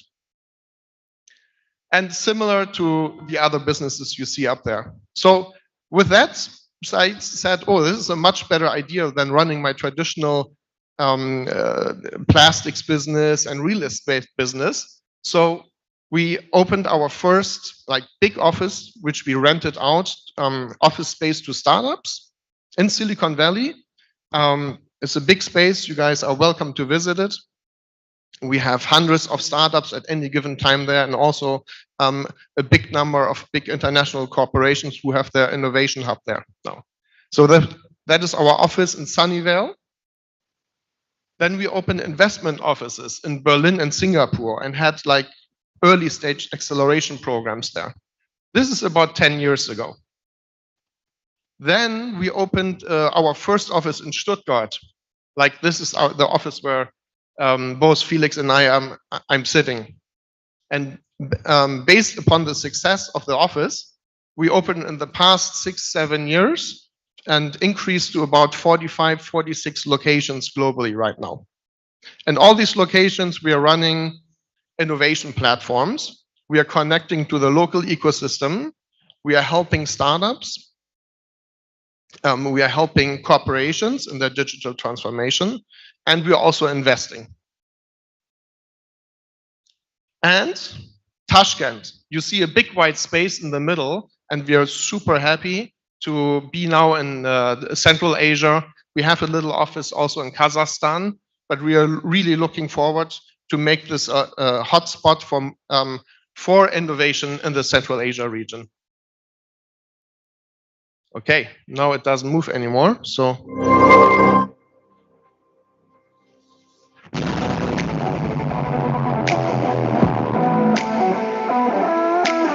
Now more than ever, innovative technologies are fueling change and sparking new ways of thinking.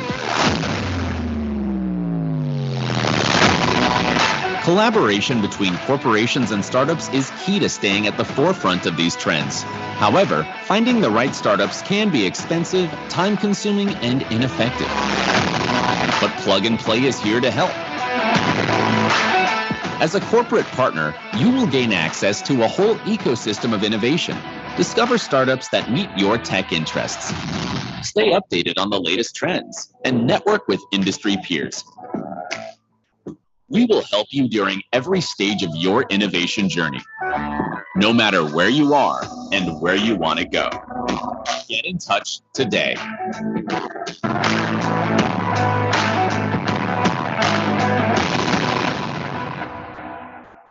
So Felix will explain you a little bit more in detail of our vision here for Tashkent, but to say very briefly, what are we trying to do here? Number one, we want to help Uzbekistan to digitalize faster. Number two, we want to help the startups and the startup ecosystem here to become more international, to give hand-holding to them, to grow faster, to connect them to big corporations internationally, and also to invest in startups here in Uzbekistan. Then we want to help the many corporations and the government. Mr. Aziz, we have to speak a little bit later, how we can move digital transformation for you better and faster by connecting you to the best startups from all over the world and help to facilitate and implement them. And that's pretty much it. So with that, over to you, Felix. Thank you very much, Sasha, for the great introduction. And you also...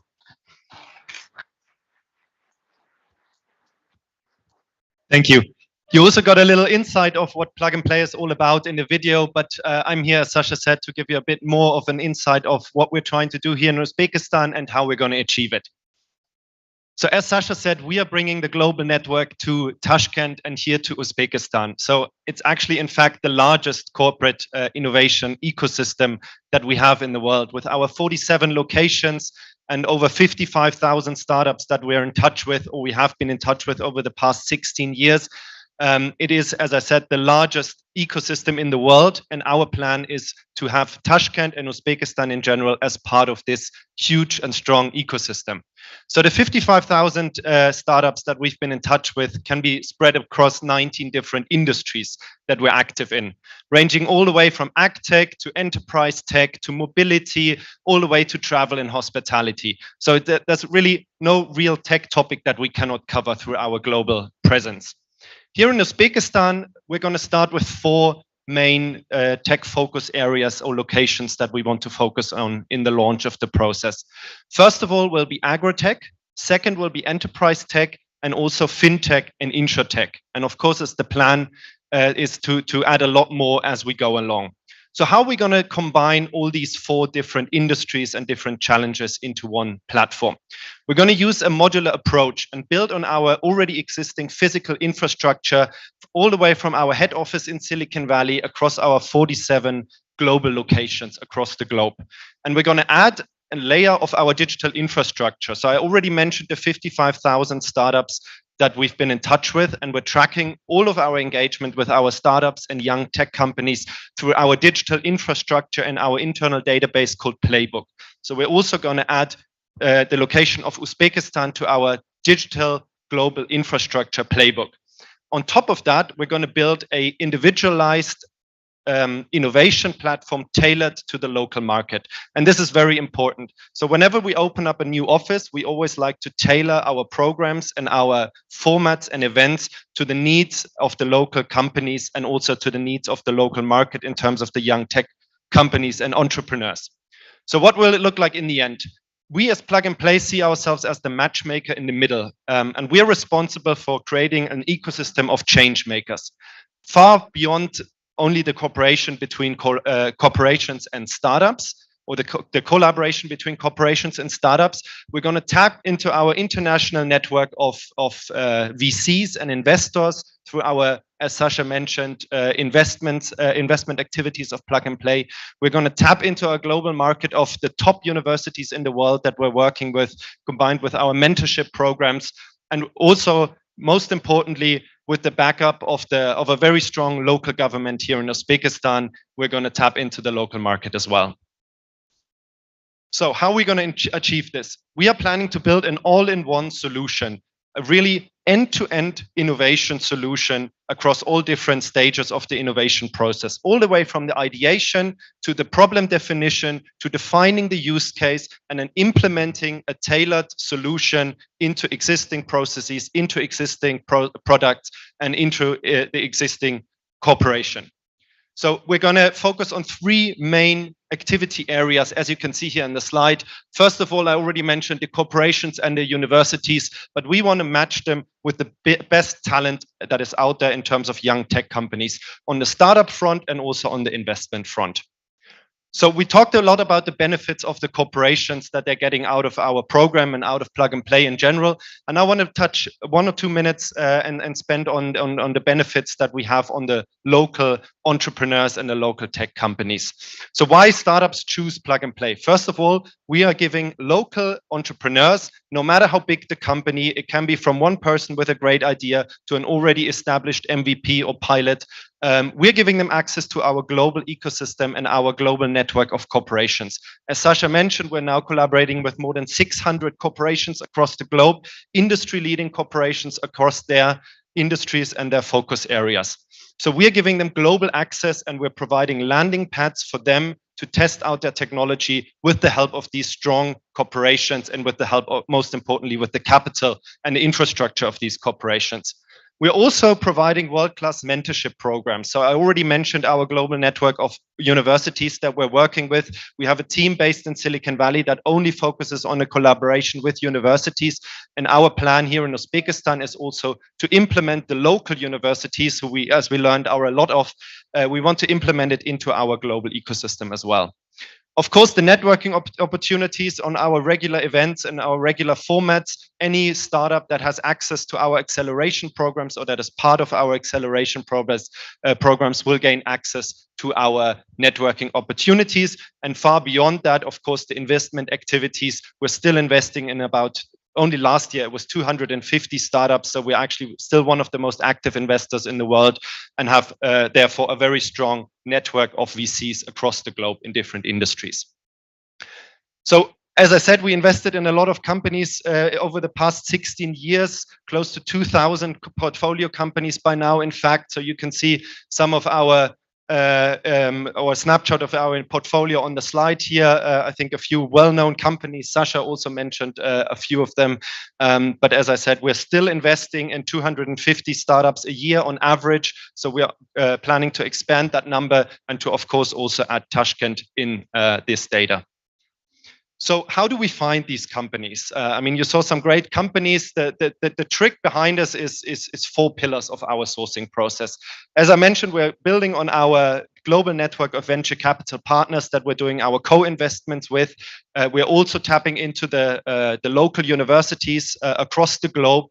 And as we heard here in Uzbekistan, with the great potential of the young population, striving entrepreneurs, we have a huge opportunity to also implement them into our network.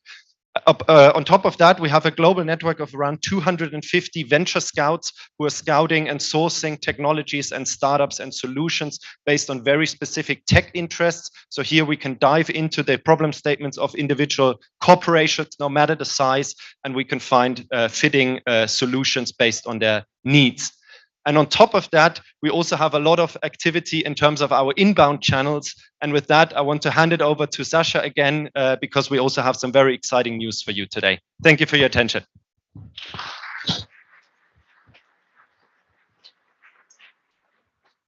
As the title of the speech said, we are going to inaugurate our services today here in Uzbekistan. And therefore, I'd like to also ask to stage Mr. Shermatov, Mr.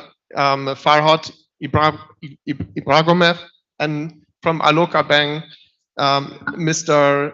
Royabuev, if I pronounce this correctly. There we go. And we're supposed to have a little button here which we can press.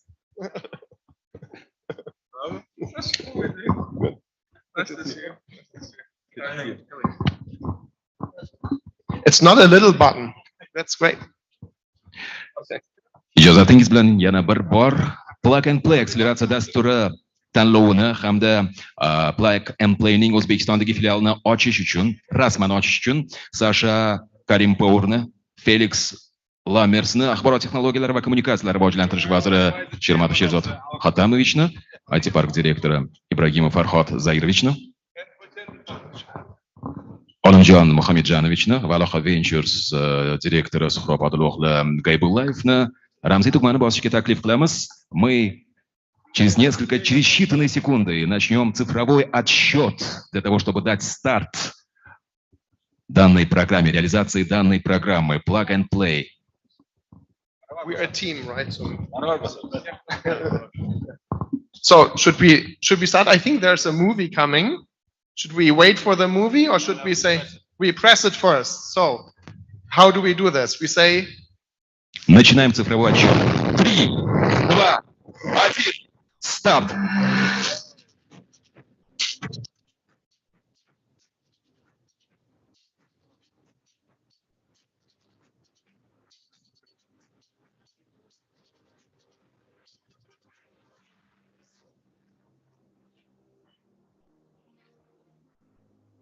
Xonimlar va janoblar, Plug and Play akseleratsiya dasturining O'zbekistondagi filialiga rasman start berilganligi, akseleratsiya dasturi start berilganligi e'lon qilamiz.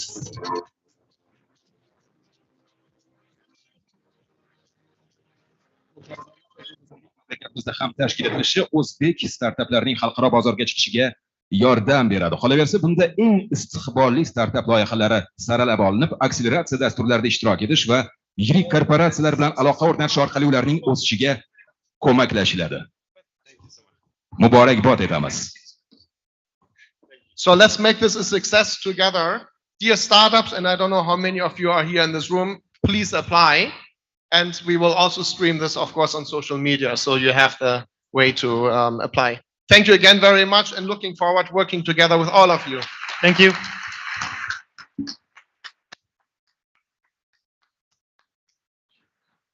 Yana bir bor minnatdorlik bildiramiz.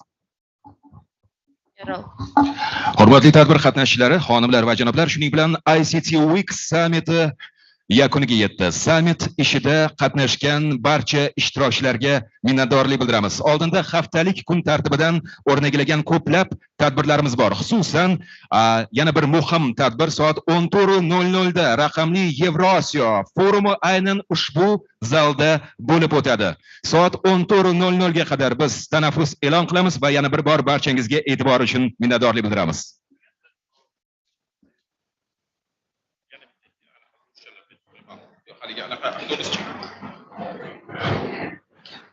Tadbir qatnashchilarining qulayligini ko'zda tutib, tashkilotchilar tomonidan Kongress markazining tashqarisida har yarim soatda Samarqand City majmuasidagi Boqiy shaharga transfer avtobusining qatnovi yo'lga qo'yilgan. Bemalol bepul foydalanishingiz mumkin. В 14:00 прямо в этом зале состоится форум «Цифровая Евразия». Более подробно о других мероприятиях